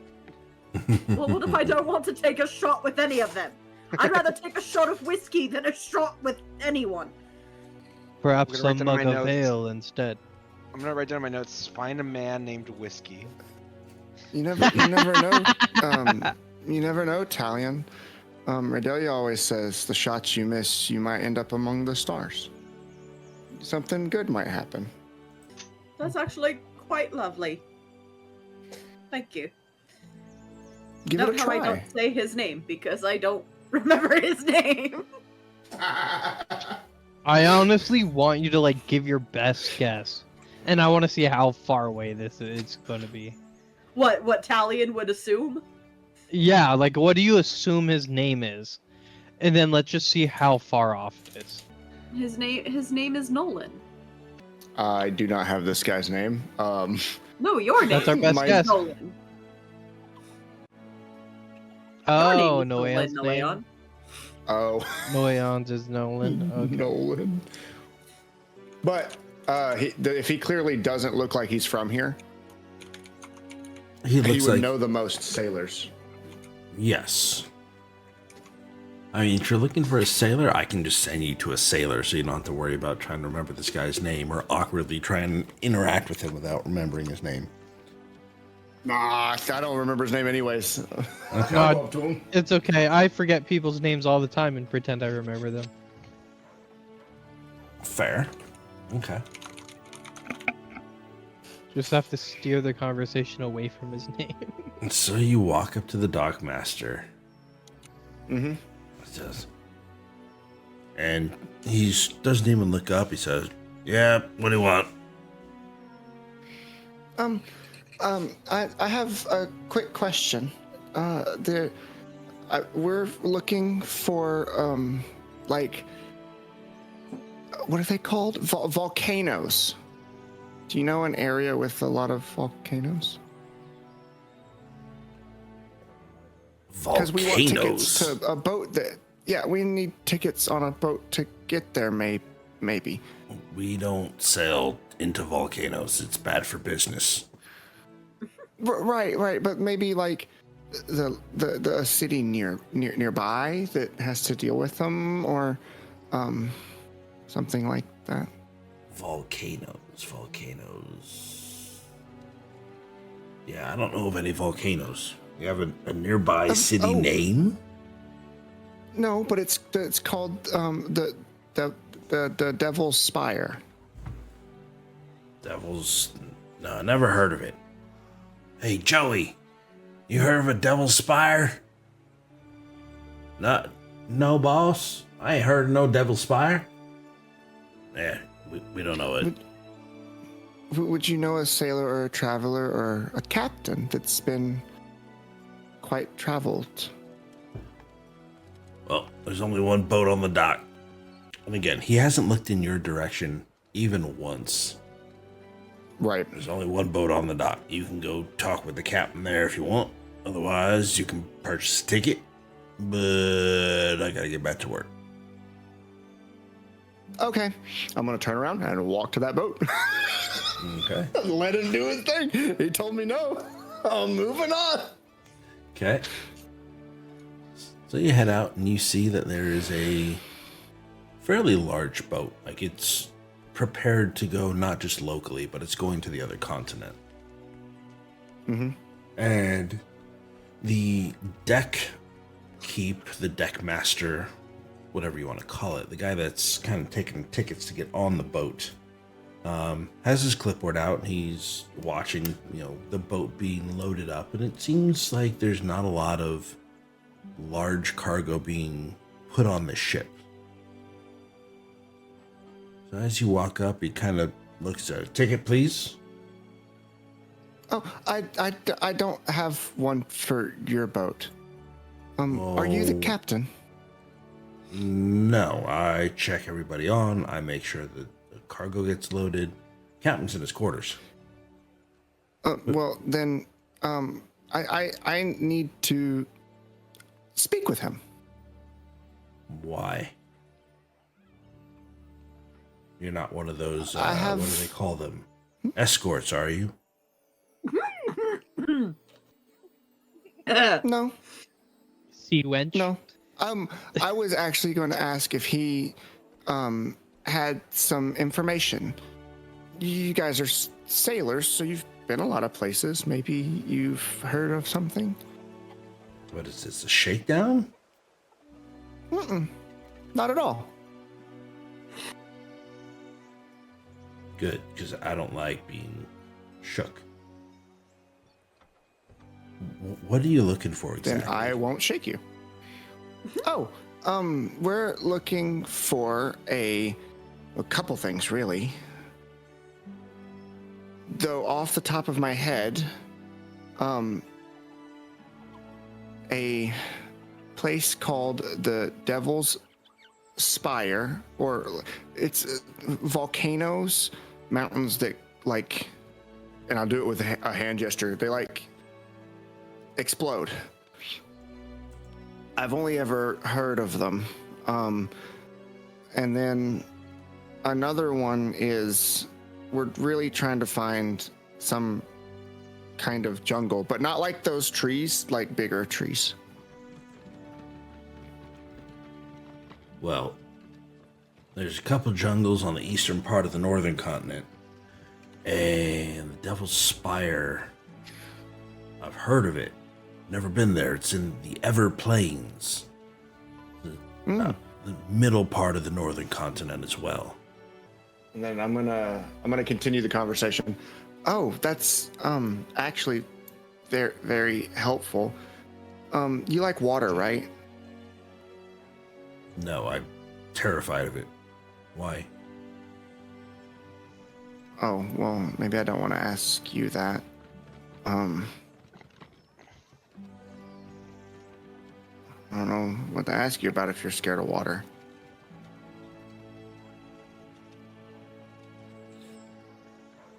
Okay. Do you know? Someone who's not scared of The water. Muffin Man? Do you? I was just about to say that. Do you know anyone not scared of water? No, the entire crew is terrified of water. What do you ask?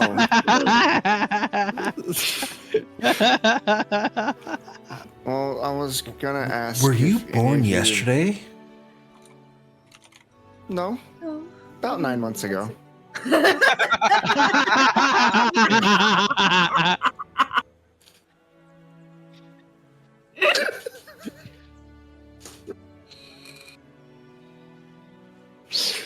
Straight face when I told him that. By the way, no way, I'm not laughing. I'm laughing. I know. No way, I'm not laughing. I'm smiling because I knew that was coming. It's closer to 10 now. We've been traveling for a bit, so closer to 10 months, but still. Almost a year. I'm almost a year. Oh, So- I was gonna ask if y'all knew anything about a giant lake with a big tree. Well, you see, I am a sailor. We sail around Right. the world. Right, but if you're scared of water, you wouldn't know where a big lake would be. No, Sorry. because lakes are landlocked. They have rivers that flow into the ocean. I stay in the ocean. I am a sailor. I live on a boat. No need to be so rude. I don't think he's being rude. The real question is Noeon being rude? Or does Noeon think he's being rude? No, of course No, not. not at all. Well, are you guys going to the northern continent? We are. Okay. 1, 2, 3, 4. 1, 2, 3, 4. 6 tickets, please. You have to go over there and purchase the tickets. I collect the tickets. I do not sell them. Okay. Thank you. Oh, thank you. I'm gonna turn. Go back to the dockmaster. Just zero continuation of the conversation. Yes. What do you need? It's me again. As you say, you see him freeze. He turns his head slowly at you, not rotates his head. He literally takes his head, which was kind of leaning forward on his thing, and it's tilting, so he's looking at you with a diagonal face. You're back. What do you need? Aside from professional help. 6 tickets. 6 tickets. Mm-hmm. Wait, 6? Where? Are we purchasing one for Ernway? Yeah, we're gonna head. We need to head to the northern continent, Yeah, we kind should have of left near a the letter in our Everplains. Findolf to go to the tavern here, and then that way could have left a letter here at the tavern. We could leave it. You guys with are the not boat, with me while I'm having this conversation. Oh, my bad. That is a perfect thing to do. That is a perfect thing to do. Hey, while this Yes, is going okay. on, Dorak wants to go grab a mug of ale. Oh, this is gonna be fun. Just make sure there's no elf stumbling out from the alleyway this time, okay? we'll try. Okay, so elf- Yeah, I need and, 6 Wait. tickets. And Elf and the Goliath stumbled down an alleyway together. Hey, it's What just gonna happens happen? next zero. is history. 6 tickets to the northern continent. Mhm. When do you want to leave? Oh, I didn't think about that. When does this boat leave? This boat leaves in about an hour. Oh, If you want to get on the boat, you need to buy tickets soon. when's the next set of boat coming through? We actually don't have any boats coming in for about 3 days.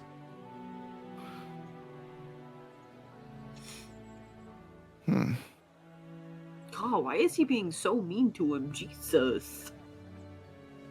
Jesus. Is that me, Jesus? Good thing mean, Dorak isn't Jesus. here. It's a very It's good okay. thing Dorak's No, not there no, right Aeon now. doesn't think he's being mean. It's fine. It's okay. He's just He has speaking no very idea. slow and being very thorough. It's just speaking slow. Yeah. Fuck. I'm set with a dilemma now. Well, you could always come and ask us. Right. But would no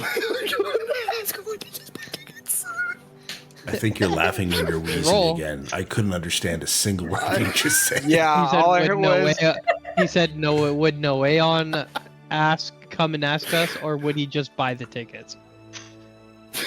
I mean, Nobody was reaching No, and going like just no, me I running am- back and forth.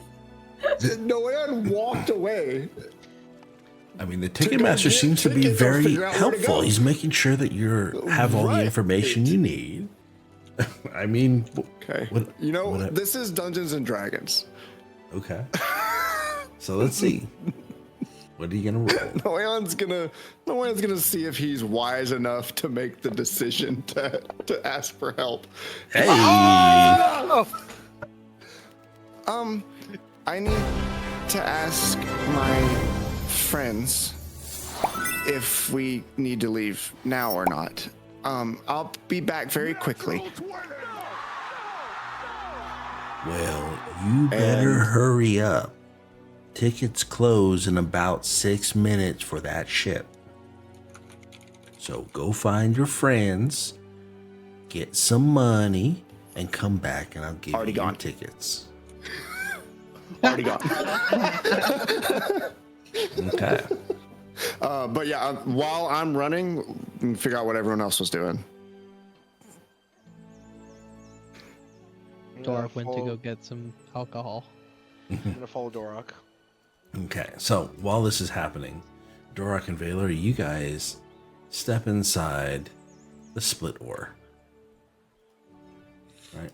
And for anybody that doesn't remember, the split ore is this building over here. Got a big giant ore that's split right down the middle. And you walk in and their sign still hasn't changed over a week later. They have their specials on their sea salt crusted ale. So you walk in and it's fairly slow today. There's not a lot of people, milling about and whatnot as you're used to. It's a much slower day. There's a couple people sitting there, but all are fairly nondescript. And the barkeep is, drying off some tankards and mugs and then wiping down the bar, as they do.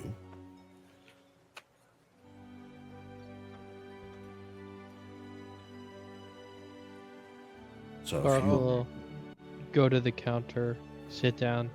He'll just raise a hand. One here, Bucky. all right, one salt crusted ale coming right up. And he turns around and One starts here as filling well, it. please. Wait, who said that? He I did. turns around and you see him scanning the room trying to find his voice. He leans over the bar and looks down beneath the bar stool and goes, "Are you old enough to be drinking?" Yeah. I'm just short. "All right, good enough for me. Hop on up on that bar stool. I got you one too." And he goes and fills up two of them and brings them both back. Sets them down. Are we opening a tab or? How much are these again? That's what I don't remember. I want to say they were like I think it two was silver. 1 or 2. It was 2 silver, not 2 gold. So yeah. Dorak will say, just keep a tab for now. All right. Name. Dorak, Stonefury. Stonefury. Dorak Stone. Okay. Writes it down on a piece of paper behind it. And yeah. So you guys have your 2 mugs of ale. And Talion, were you following them as well or no? No. No. Okay. So No, what I do you- stayed behind to wait for For Noeon. Noeon. Okay, so Noeon comes out of the ticket hall, and Noeon, as you come out, you see Talion is sitting there, kind of watching for you, and catches your attention. Head straight over. Okay.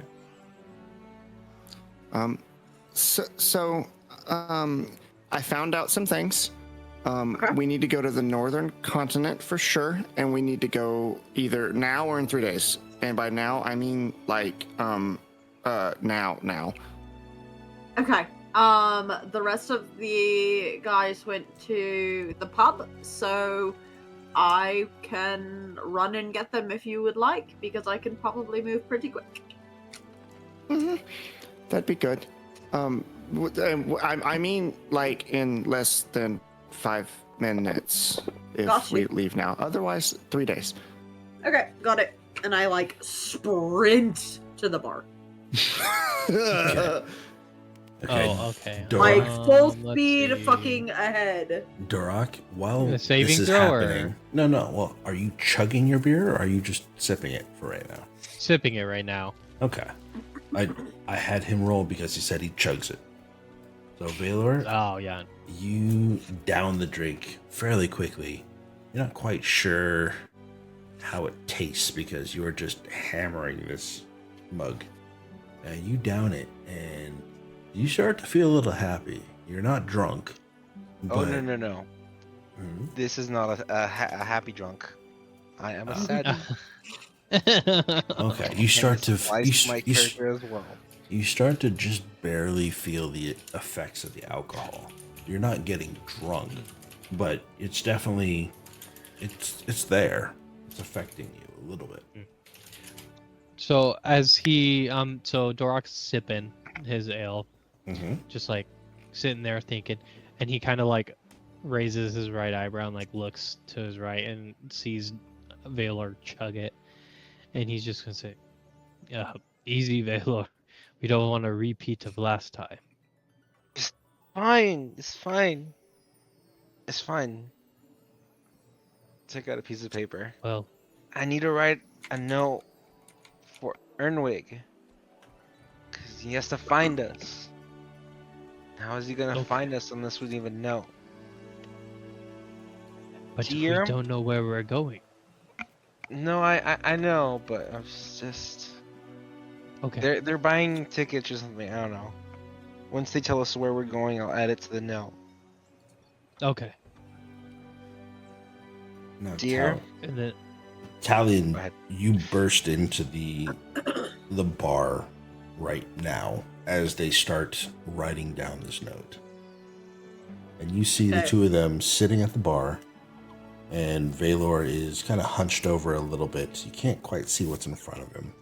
But Dorok seems to be looking down at him, and not in any... There's no concern on Dorok's face. Okay. I bolt directly for them. Okay, guys, so here's the deal. We need to go now because we need to get tickets. We have to go to the Northern Continent. If we don't go now, then we're going to have to wind up waiting 3 more days, and we don't have 3 more days to wait, so we need to go now. Got it. Dear Ernwig, we're headed to the Northern Continent. I rip the Is- paper out from him, and I finish, like, writing as quickly as humanly possible to finish it. How much do they owe on that tab? just a couple of and then Dorok will lay like 10 silver down. Okay, we got to go now. We have like 2 minutes before they close ticket sales. Oh, okay. Let me just finish my drink, and he's gonna chug it. Okay. Give me a Constitution saving throw, please. Dorok's good at these. Okay. Yeah, and you start to feel a little effect of the alcohol, but you are not you're not drunk. Yeah. 10 silver for our tab, and also to hold this note for our friend in armor. His name is Ernwig. Ernwig, you say? Okay. Yes, Ernwig. He's has a ton of armor on and a spear. I appreciate it, but we need to go. And your ale was fine as ever. And Dork's gonna turn to leave. All right. I will keep an eye out for this Ernwig fella. You have a safe trip. Come back and see me. Thank you. Thank you. All right, And- let's go, Italian. Valor.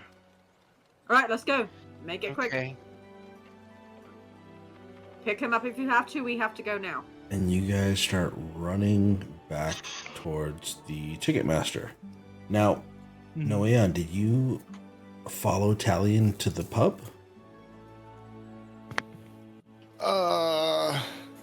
Probably. I think you went to go. I assumed you had gone to go buy the tickets.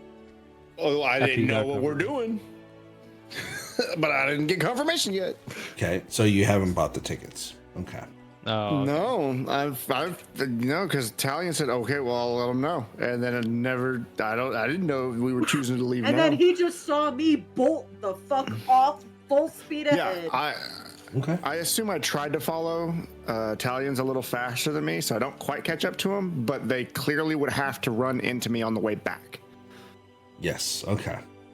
Well, so if you're trying to follow and you know where they're going, Talion's going to the pub and then they're going to start coming back.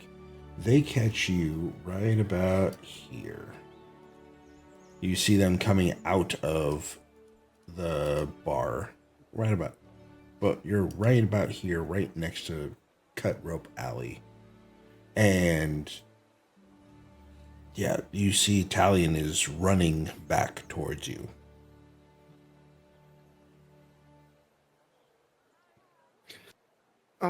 So are we going now or are we going in a couple of days?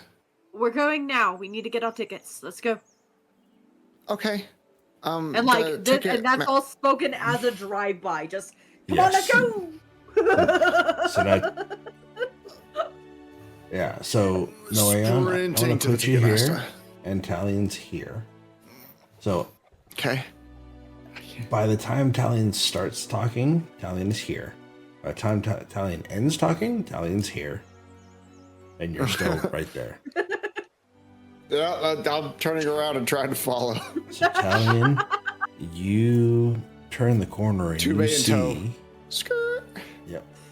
As you guys Tokyo drift your way around that corner, you see Do, do, do, do, do. this large gentleman question mark he's got his hand on the doorknob of the door right here, and he's closing it up and he's reaching for his keys to lock up. Wait, please! Can we please get our tickets? Oh, you did want to leave today. Yes, please. All right. And he opens the door and come on in. You got to make this quick, though. Of course. And Now, I continue running the rest of the way to the door and just like Yes. stop breathless, okay. panting. Just So you come in and he walks behind the counter and he starts writing down. He says, I'll need names and your destination and where you're coming from.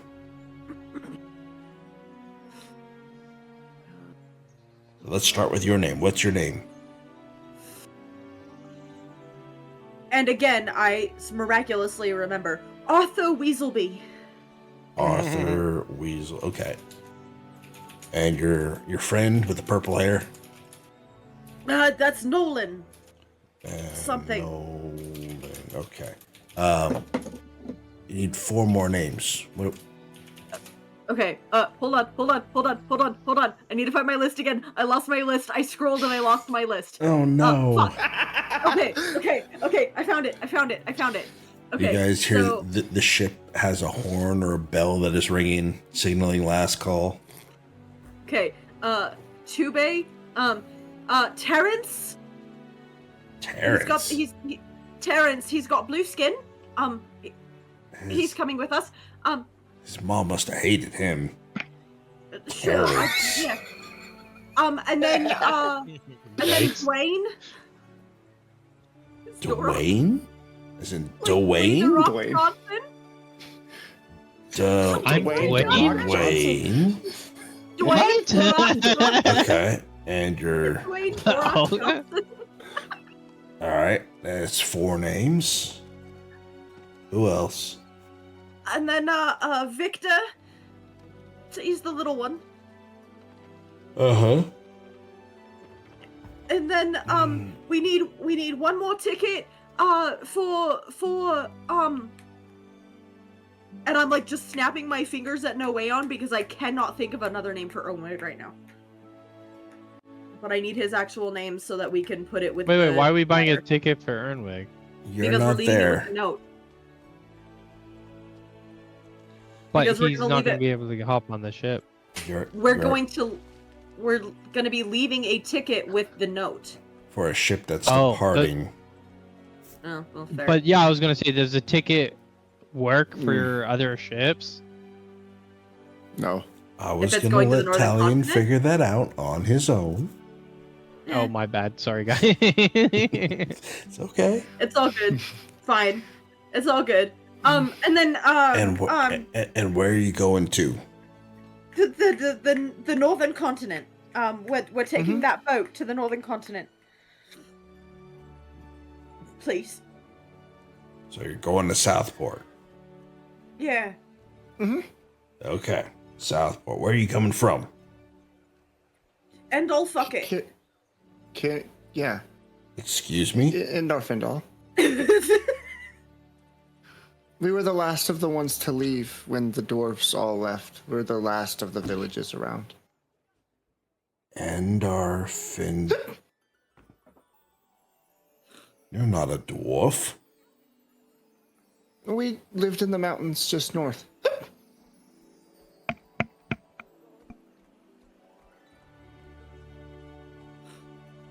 And you see that he's paused. He hasn't written down Endar Findle. And I'm friends with the Stonefury tribe up there.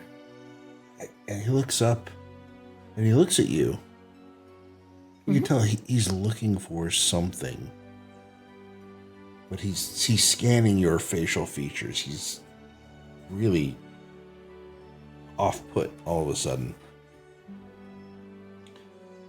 Endar Findle, you say? Mm-hmm. Yes, sir. I was a map maker for the dwarves. And our friends, what did you say? The stone? The Stonefury tribe. I'm good friends with them. They were housing us when we left that place. Okay. They will be here shortly. Now, please roll me a persuasion or deception check, simply because of the wording that was used. You got it. There's a mix of I can both. find my thing. That's why I say either or, your Separately? choice. No, Separately or one of us? I would say Talion will be persuasion. It would be deception. Actually, me. no. Deception is higher for me. But you are persuading because yours is more of you are trying to persuade him, saying, "Okay, yeah, we are friends of the tribe." I did hiccup 3 times, so deception's probably right. Well, for no way on it's deception for sure. Oh boy. Okay. Well. Oh wait, no. I still get a plus on the charisma roll. We're working together. It's okay. We got this. Mm-hmm.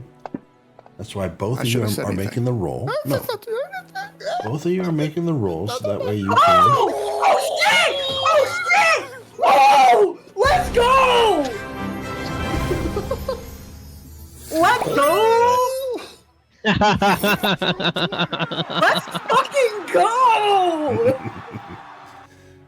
So, yeah, he turns around and he goes to write something in a different ledger, and he kind of thinks about it and then turns back around, rips the tickets out of the ledger that he was writing in, and he hands you 6 tickets.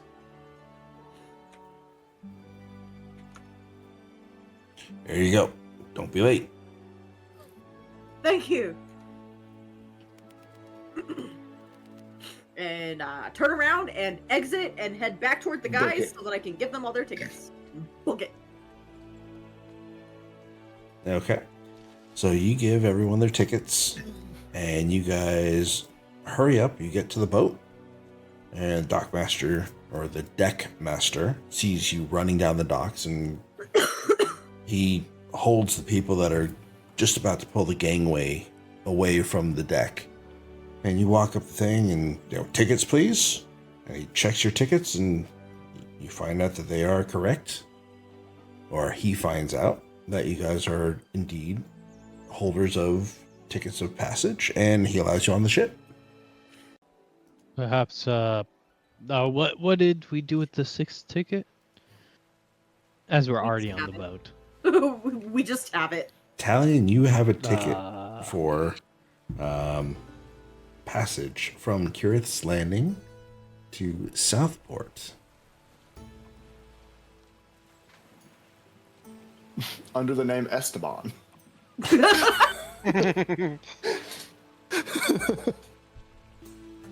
Okay, so you guys are on the ship, and the ship takes off, and it starts heading south, down along the water, along the channel. You guys have done this before on your way out to Seabreeze Haven. Calm thyself, Smug. No way on. I'm trying to stop laughing. I know. He's aware. So, you.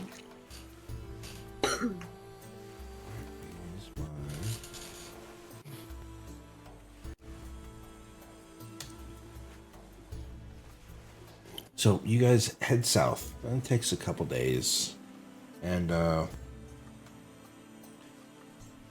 I just want to know, in generalities, do you guys have any rituals that you guys are doing on the ship? It's a larger ship. It's a very similar ship to what many of you have been on before. This is just a bigger size. So you know kind of the layout of the ship fairly well. I'm going to probably work on more illustrations. Okay. Does this one have a bow ornament? It does. Ooh, it's big enough for a bow ornament. Then I'm Yes, going to it illustrate is. that. Okay. And this is going to be a giant fish with, it looks like it's leaping out of the water up along the bow. Mm-hmm. I'm going to climb up to the crow's nest, just like I did on every other ship. Okay. And this one actually has a large or larger crow's nest. You can actually fit, 3 of you side by side. I mean, it looks like it's built for Dorok. But So one normal person. Oh wow. But it is a bucket. It does not have slats and balusters to hang on to. So you have to kind of climb up and hold yourself up like you're doing a chin up in order to see over it. Got it. Let's bring a step stool. All the way up the ladder. Yeah, just carry it. What can it be?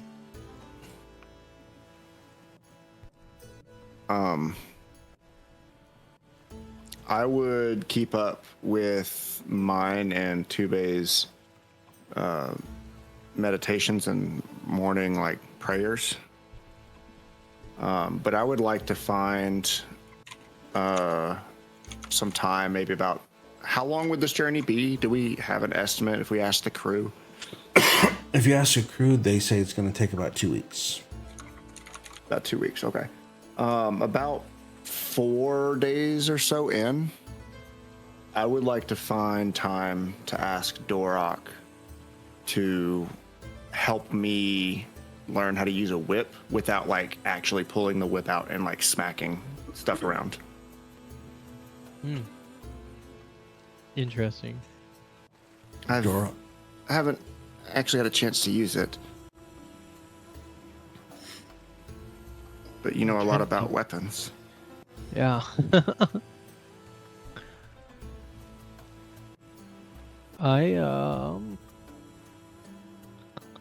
I think I have weapon mastery for a whip. Well, weapon mastery versus proficiency. I'm sure you have proficiency for a whip. We're both technically proficient, but Yes. actually in game, Noeon hasn't actually used a whip Yes. ever. And we were supposed to. I was taking it in the hopes to Neither learn how to do it. neither has Dorok though. But you know enough about weapons. You could probably give me some common sense pointers that Noeon wouldn't think about. Oh, okay. Well, yeah. That was my So intention. You approach Dorok already and ask? Oh yeah. Or okay, perfect. Dorok's gonna say, "Can I see your whip?" Yeah, this is the one we bought the other day, and it's the metal one that kind of wraps in on itself. It had a name, not a magic weapon name, but a. Did I not write it down? Am I stupid? And there's a blank spot where I tried to write it down. What the fuck? Oh, chain whip. It's just a chain whip. Okay, found it.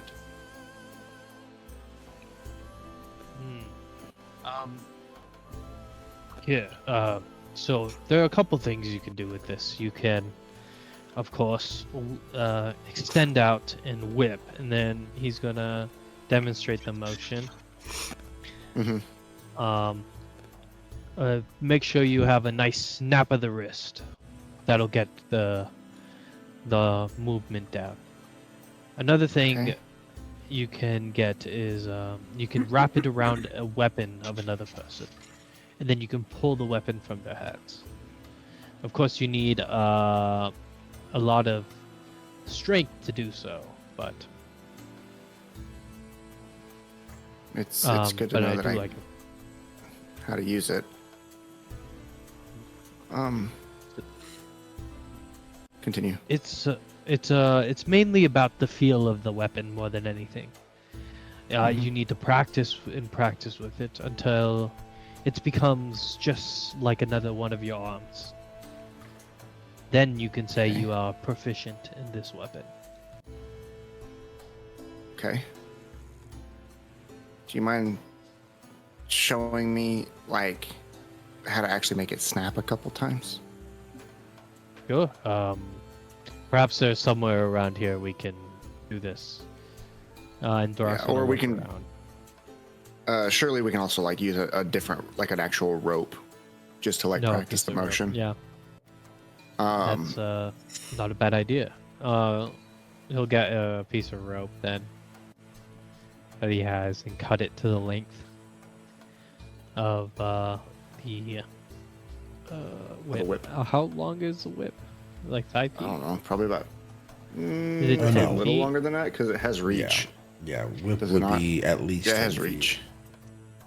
10 feet. Okay. It's probably 12 feet worth of rope is what you would need. That's fine. You're Okay, so you'll you're get- able to find excess rope lying around, and you can okay, make a cool. whip of. You can make a whip of the same thing. I'm not going to make you cut, your rope in half or whatever Okay, it right, is. right. I was gonna say, but it sounds good. So he's gonna do it, and he's gonna start demonstrating some of the moves you can do, like the original like flick of the wrist example he gave, where you can kind of like swing it to try and wrap around a weapon, Okay. and then different things like that. After like 30 minutes of you showing me like how the weapon works and like how to actually use it a little better, like I can make the snap, but I didn't really know what I was doing.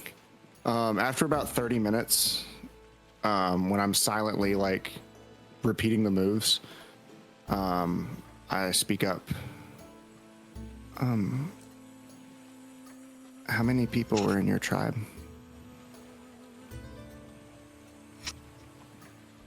I don't know. It wasn't a very big tribe, so probably in like the hundreds. Probably low hundreds, like 200s.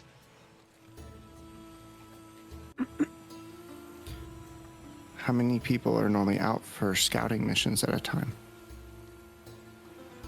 It really depends on the day, but no more than 3. Sometimes 5 if it's a big scout, but usually 2.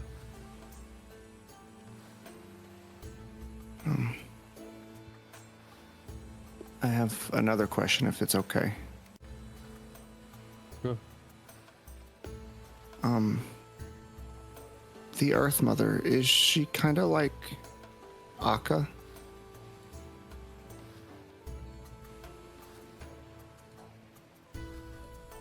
What do you mean? So Akka is a god, from what I get, but she's never talked to me. But she bestows blessings and gives people magic and power and blessings every now and then. But I've never really seen what she can do. And then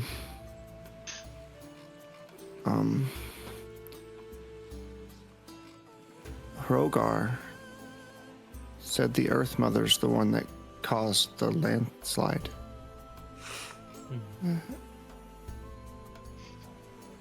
And the cave-in. Is the Earth Mother like Akka?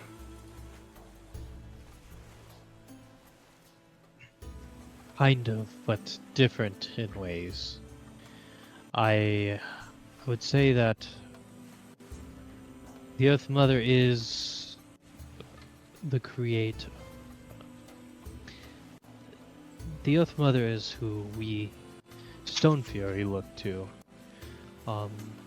in times of need and guidance. They're also the ones who provide for us on the mountain. They bless us with game, and in turn we keep the natural order of the mountain.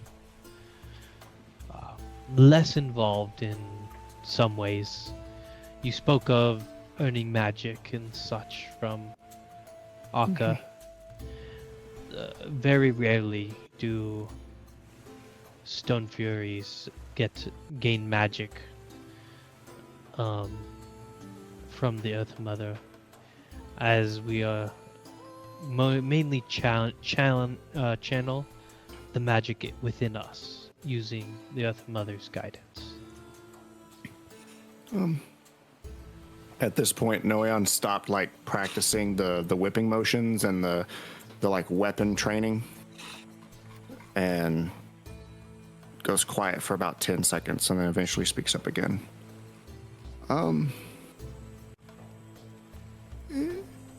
If the Earth Mother's a provider, why would she? Why would she kill her followers like that? I don't get it. Will Akka do that to us? To me?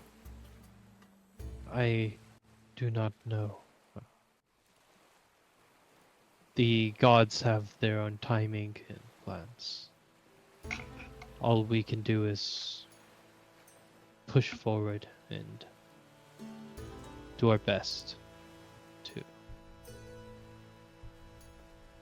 frankly, survive.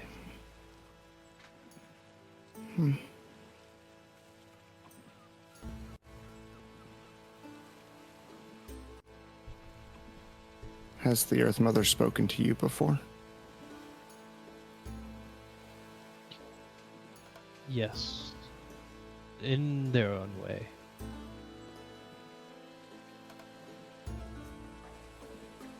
What did she say?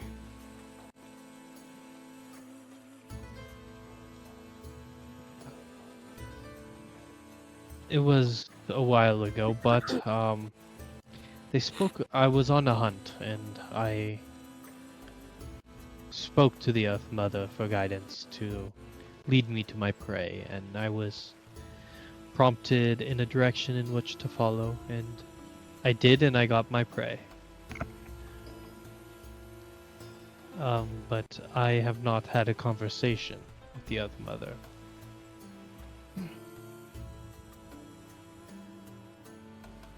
Okay. Just doesn't make sense to me. And then I'm gonna go back to practicing the motions and attacks and techniques that you tried to show me. And that's what I'm going to spend most of the rest of the 2 weeks doing, is properly earning proficiency with the whip. Okay. Even though on paper I technically already have it. Yeah, that's perfectly fine. Italian, if you are continuing with your drawings and whatnot, Valor, are you kind of hanging around Dorok? Are you doing your own thing? You're just spending most of your time up in the crow's nest? I'm at the crow's nest. You enjoy my the travel circlet portion of this? I took my circlet off like the first time that I started this journey. I'm just examining it. Okay. And I'm thinking about all the Goliaths that we saved, only for them to die. Okay. I'm thinking about the family that I had found and how that is also gone.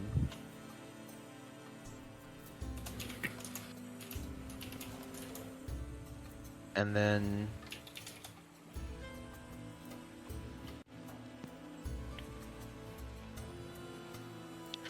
I'm just like thinking, about what to do moving forward Okay. because I feel especially lost now more than ever.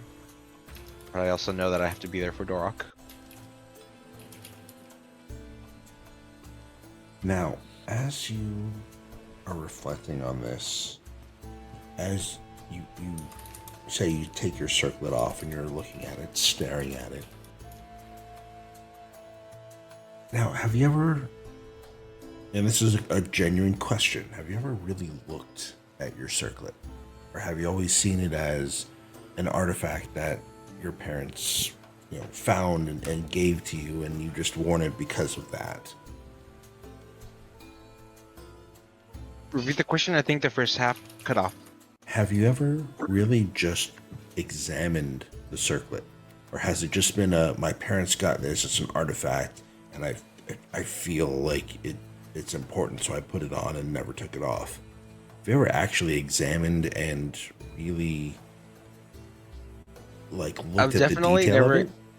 examined it until now. Okay.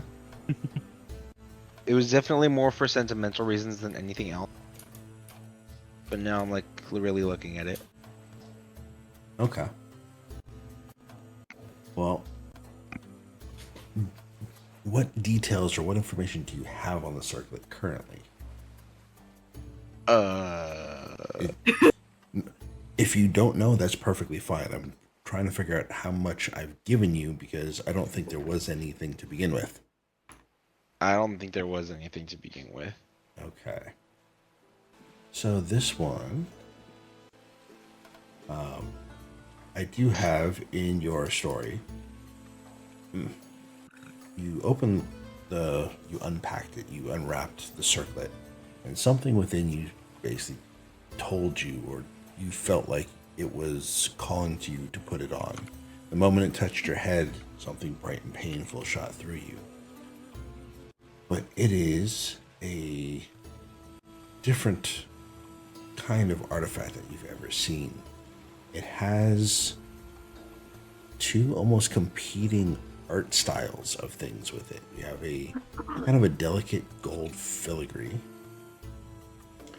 but you also have very thick, blocky, straight angles, kind of stone and metal shaped a core to it, as if the filigree is kind of wrapping around it, but it's two separate styles that have kind of come together. Mm-hmm. I'm looking to see if I can find what it is, but it might be in a different set of my Obsidian files. But either way, you kind of have this, I'm not quite sure of the word, but as you're looking at it, you're not just remembering the families and the places that you have called home and you have called family that have disappeared. But as you round the corner throughout the trip, right, you make it to the end of the channel, which should be shared with you all now. And as you make your way down this direction, you hook around the corner, right, you're starting to go this way. When you take the circlet in your hand, or when it's on your head, you start to feel a vibration within it. It seems to be reacting to something. And it's not very, it's very subtle, but it's not very, it's not super obvious. But you have had this circlet on for so long, and aside from that first tinge of power that you felt kind of coming from this, now it's starting to react ever so slightly, but you definitely notice a difference in it. What is this?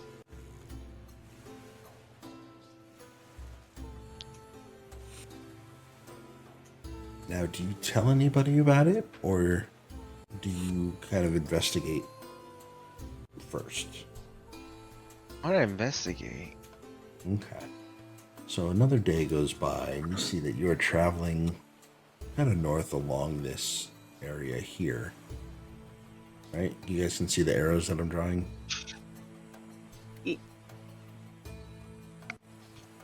Okay. Well, you see that you feel it getting a little stronger every day as you keep moving up in this direction. And once you get to you can see the north side of this island here, right? You can see this area right here. And you see that it's very, very, it is scorched. It looks very black. There's no volcanoes anywhere around that you can see. But it does appear as if it has been just burnt to hell. And it's a charcoal briquette. What? And you start sailing up. You start sailing away from this. Let me see if I can. I gotta get this. And you start sailing away from this. And you can see that you are heading in this direction. And that vibration, that energy that seems to be within the circlet is getting stronger.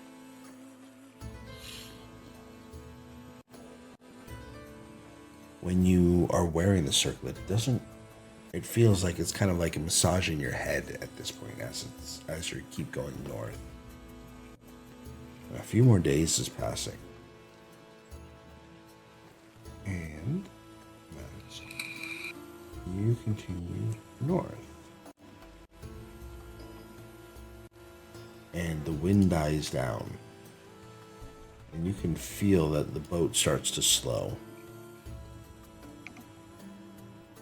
Except for the fact that the sails, even though they are stowed, the boat is still traveling in a relatively, it's not traveling as fast as it was, but it's traveling in a decent pace, especially for there being no wind and no waves. The water is almost smooth as glass.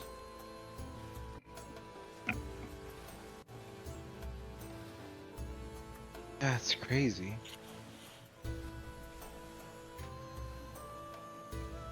So you can, I'm gonna go down and talk to Dorok. okay. Dorok? Yes, Vela. I wanted to show you something.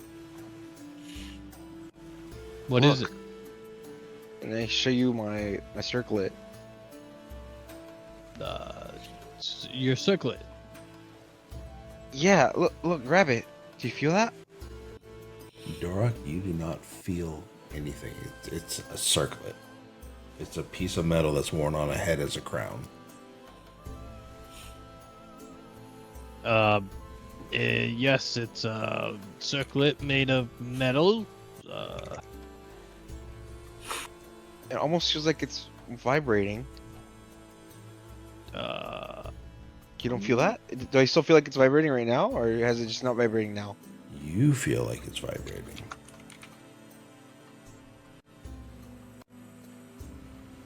You don't feel anything? No, I do not. Oh, okay. Maybe I'm just imagining it. Did you see the side of that mountain? The one we just passed by? This is several days yes. ago. And yeah, it's all the mountains in that area. It's not just a single one. I want to be clear. The entire area looks blackened. Like it has been held underneath a torch for years and years and years. It is just as dark, as deep a black color as you can be from fire. Did you see that rock? A couple days ago, the mountains. Did I see it? Mindz. I'm sure you did if you were looking over the side. I saw the mountains. Yes. They were scorched. Have they always been like that?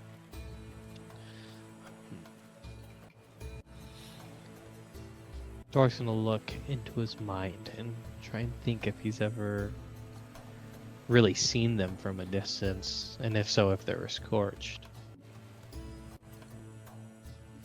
I don't know. I did know that one was darker than the other, but does Dorak remember if they were scorched before? You've never been to the very northern tip of the mountains. You have been to the northern side of the mountains, and you know that as you get further to the north, it gets darker and darker and darker. Okay. The stone's color, but you haven't actually seen the mountains that are like true black. But you can imagine that it would just continue on, and you wouldn't be surprised if they were fully scorched. The area is called the Scorched Shores for a reason. I believe that it's normal. They are called the Scorched Shores. I wonder how that happened. I do not know. Do we have any stories about how they got scorched that I can recall? You do, but I will have to make one up and send it to you after session. No problem. No problem. Yeah, we'll hold off on that. I will think on this, Valor, and perhaps I can recall a story or something about these mountains. But this, and then he gestures kind of to the singlet. It seems normal.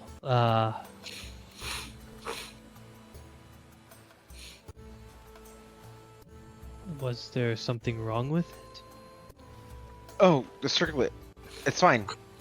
And I don't put it on my head. I put it away with my notes. You don't put it on your head. Okay. Yeah, because you said it's basically like vibrating, so it's like I don't want it to like bug me. Well, it's like Want your head massaging to your head. vibrate? So it doesn't feel unpleasant? No. That's why I say it's very, very subtle. It is more of like you can just feel that it's reacting to something, but it's not causing you a headache. It's not doing anything else. I'll leave it back on then. Okay.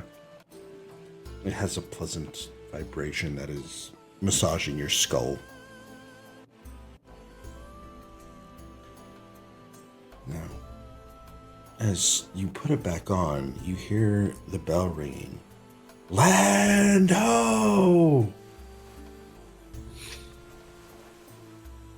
You guys see there is a giant harbor up ahead. Not only do you see kind of land and a little bit of this, I'm going to show you a little bit more here. You guys kind of see that. It is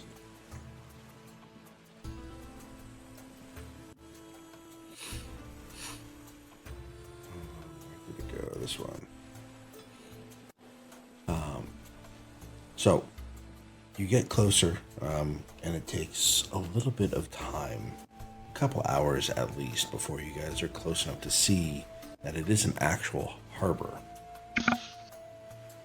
And this is the first city, first civilization, first land you guys have seen in the past 5 or 6 days. You see that with the wind once again blowing, the tides are blowing against the ship. The tides are going to the starboard side of the ship. You guys are going north. The tides are flowing to the east. However, you see that this is a heavily fortified harbor city. You see that there are stone and metal walls that are 60 feet tall that are surrounding the city. You can see there's a giant silver flag that is flying from the top of one of the taller buildings.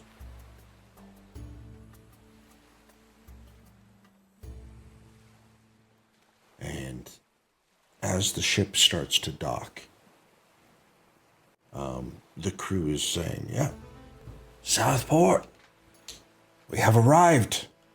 Gather your belongings and we shall be departing soon.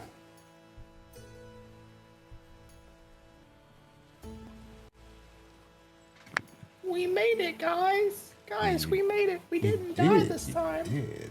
I didn't die this time. Hallelujah. I was gonna say, did we die last time? But I guess that was only no end. Welcome to Southport. To Southport. To Southport. On the northern continent. So this is North Southport. Mm-hmm.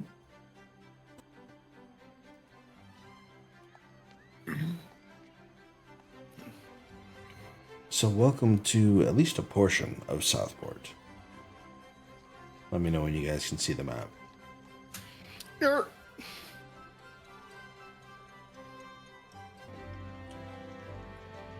But yeah, you guys appear at the dock, and it is a bustling city. I'm going to say you guys are on this boat right here. And if you guys can see how small the ping is, that's how large this city is. Okay.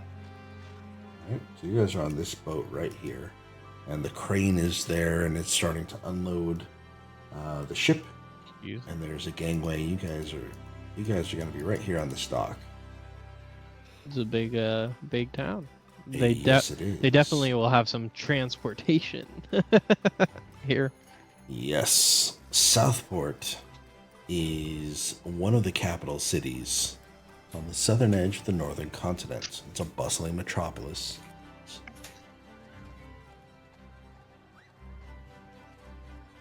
So you guys see the towering walls that encircle the city, crafted from a combination of stone and reinforced metals.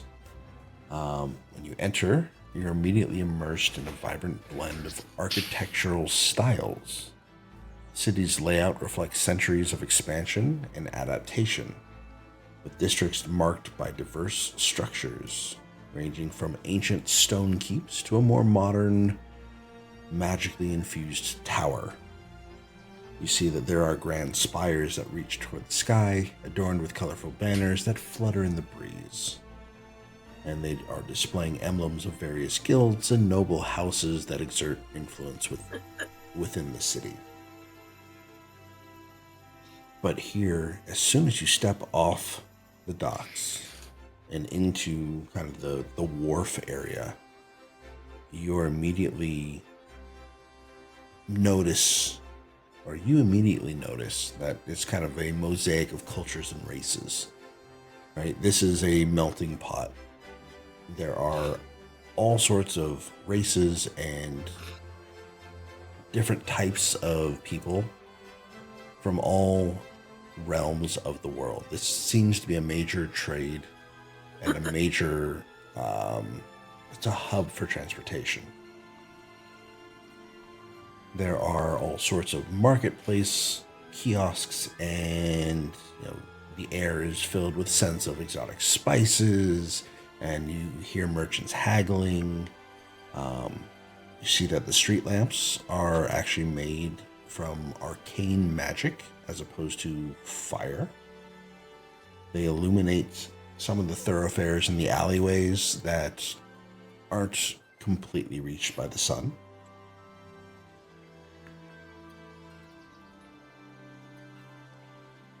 And yeah, that's what you guys can see and experience and hear and notice from the docks. So you guys are on the docks. Are you... There's a sprawling city out in front of you. What are you doing? And this place is actually bustling, not like unlike in our Findal, right? Yeah, there's a lot of people everywhere. It's only the second time I've seen a proper city. I am shirking back again. Okay. Behind the party.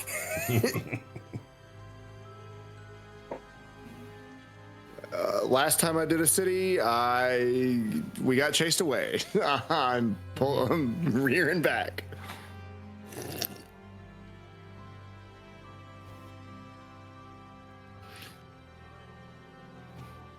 All right. Talion, Dorak, Noeon. Or excuse me, Dorian, Valor. I make sure think my we hood is up properly. Oh, that's Yeah. probably a good idea. Probably smart. I believe we should perhaps find transportation to the the Everplains.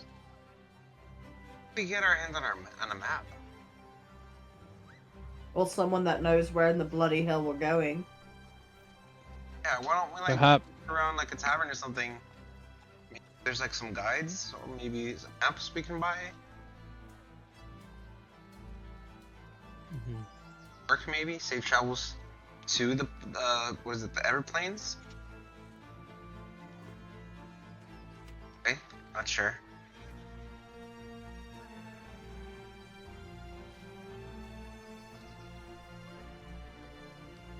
All of those sound like good ideas.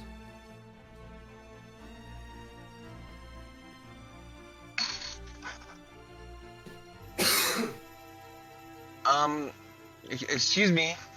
I want to say to the person, to the captain. Do you know where the nearest tavern is in the city? The nearest tavern? You just have to walk off the dock. It's right in front of you. And he points, down the way, and you see that there's a couple kind of kiosks that are right off the dock. He goes, you see those brightly colored green awnings?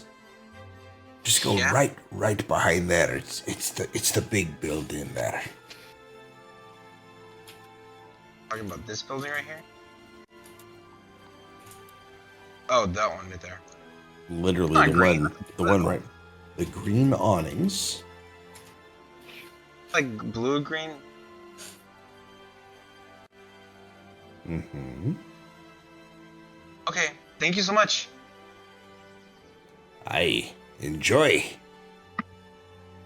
Let's go, guys. Okay. I'll follow behind. There. I unlocked the movement. It defaults to on for new maps. Yeah, I because am you don't want us to do catatonic, so I this. will follow if someone could move me. I have Well, one. we're just going to use one token as a party token. Yes, for the cities it makes sense until you guys decide to split up, because you always do. But for right now, we're using That's just every one token. party. I don't know what you're talking about. We never split up. Of Or, like, course. where are you?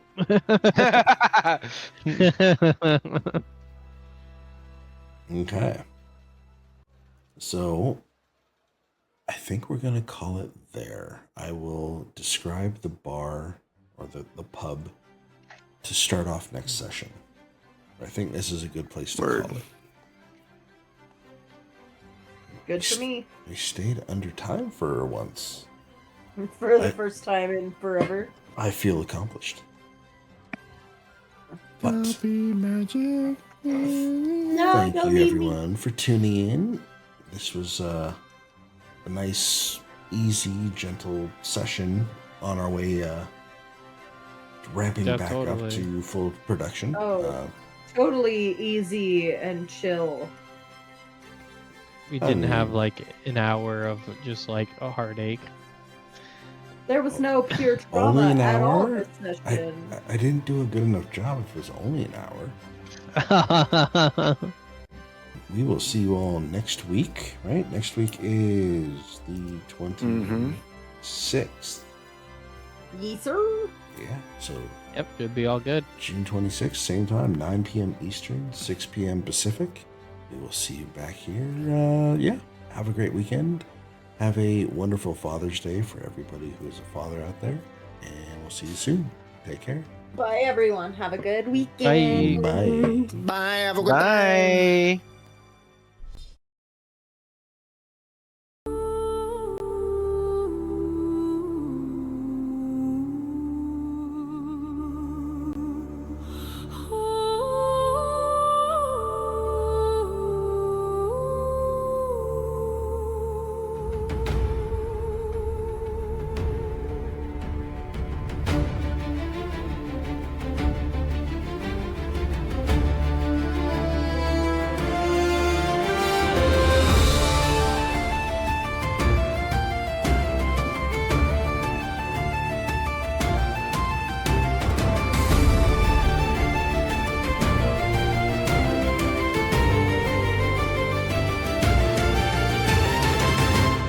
By Viscera's word, we take the road, bearing questions, not the code.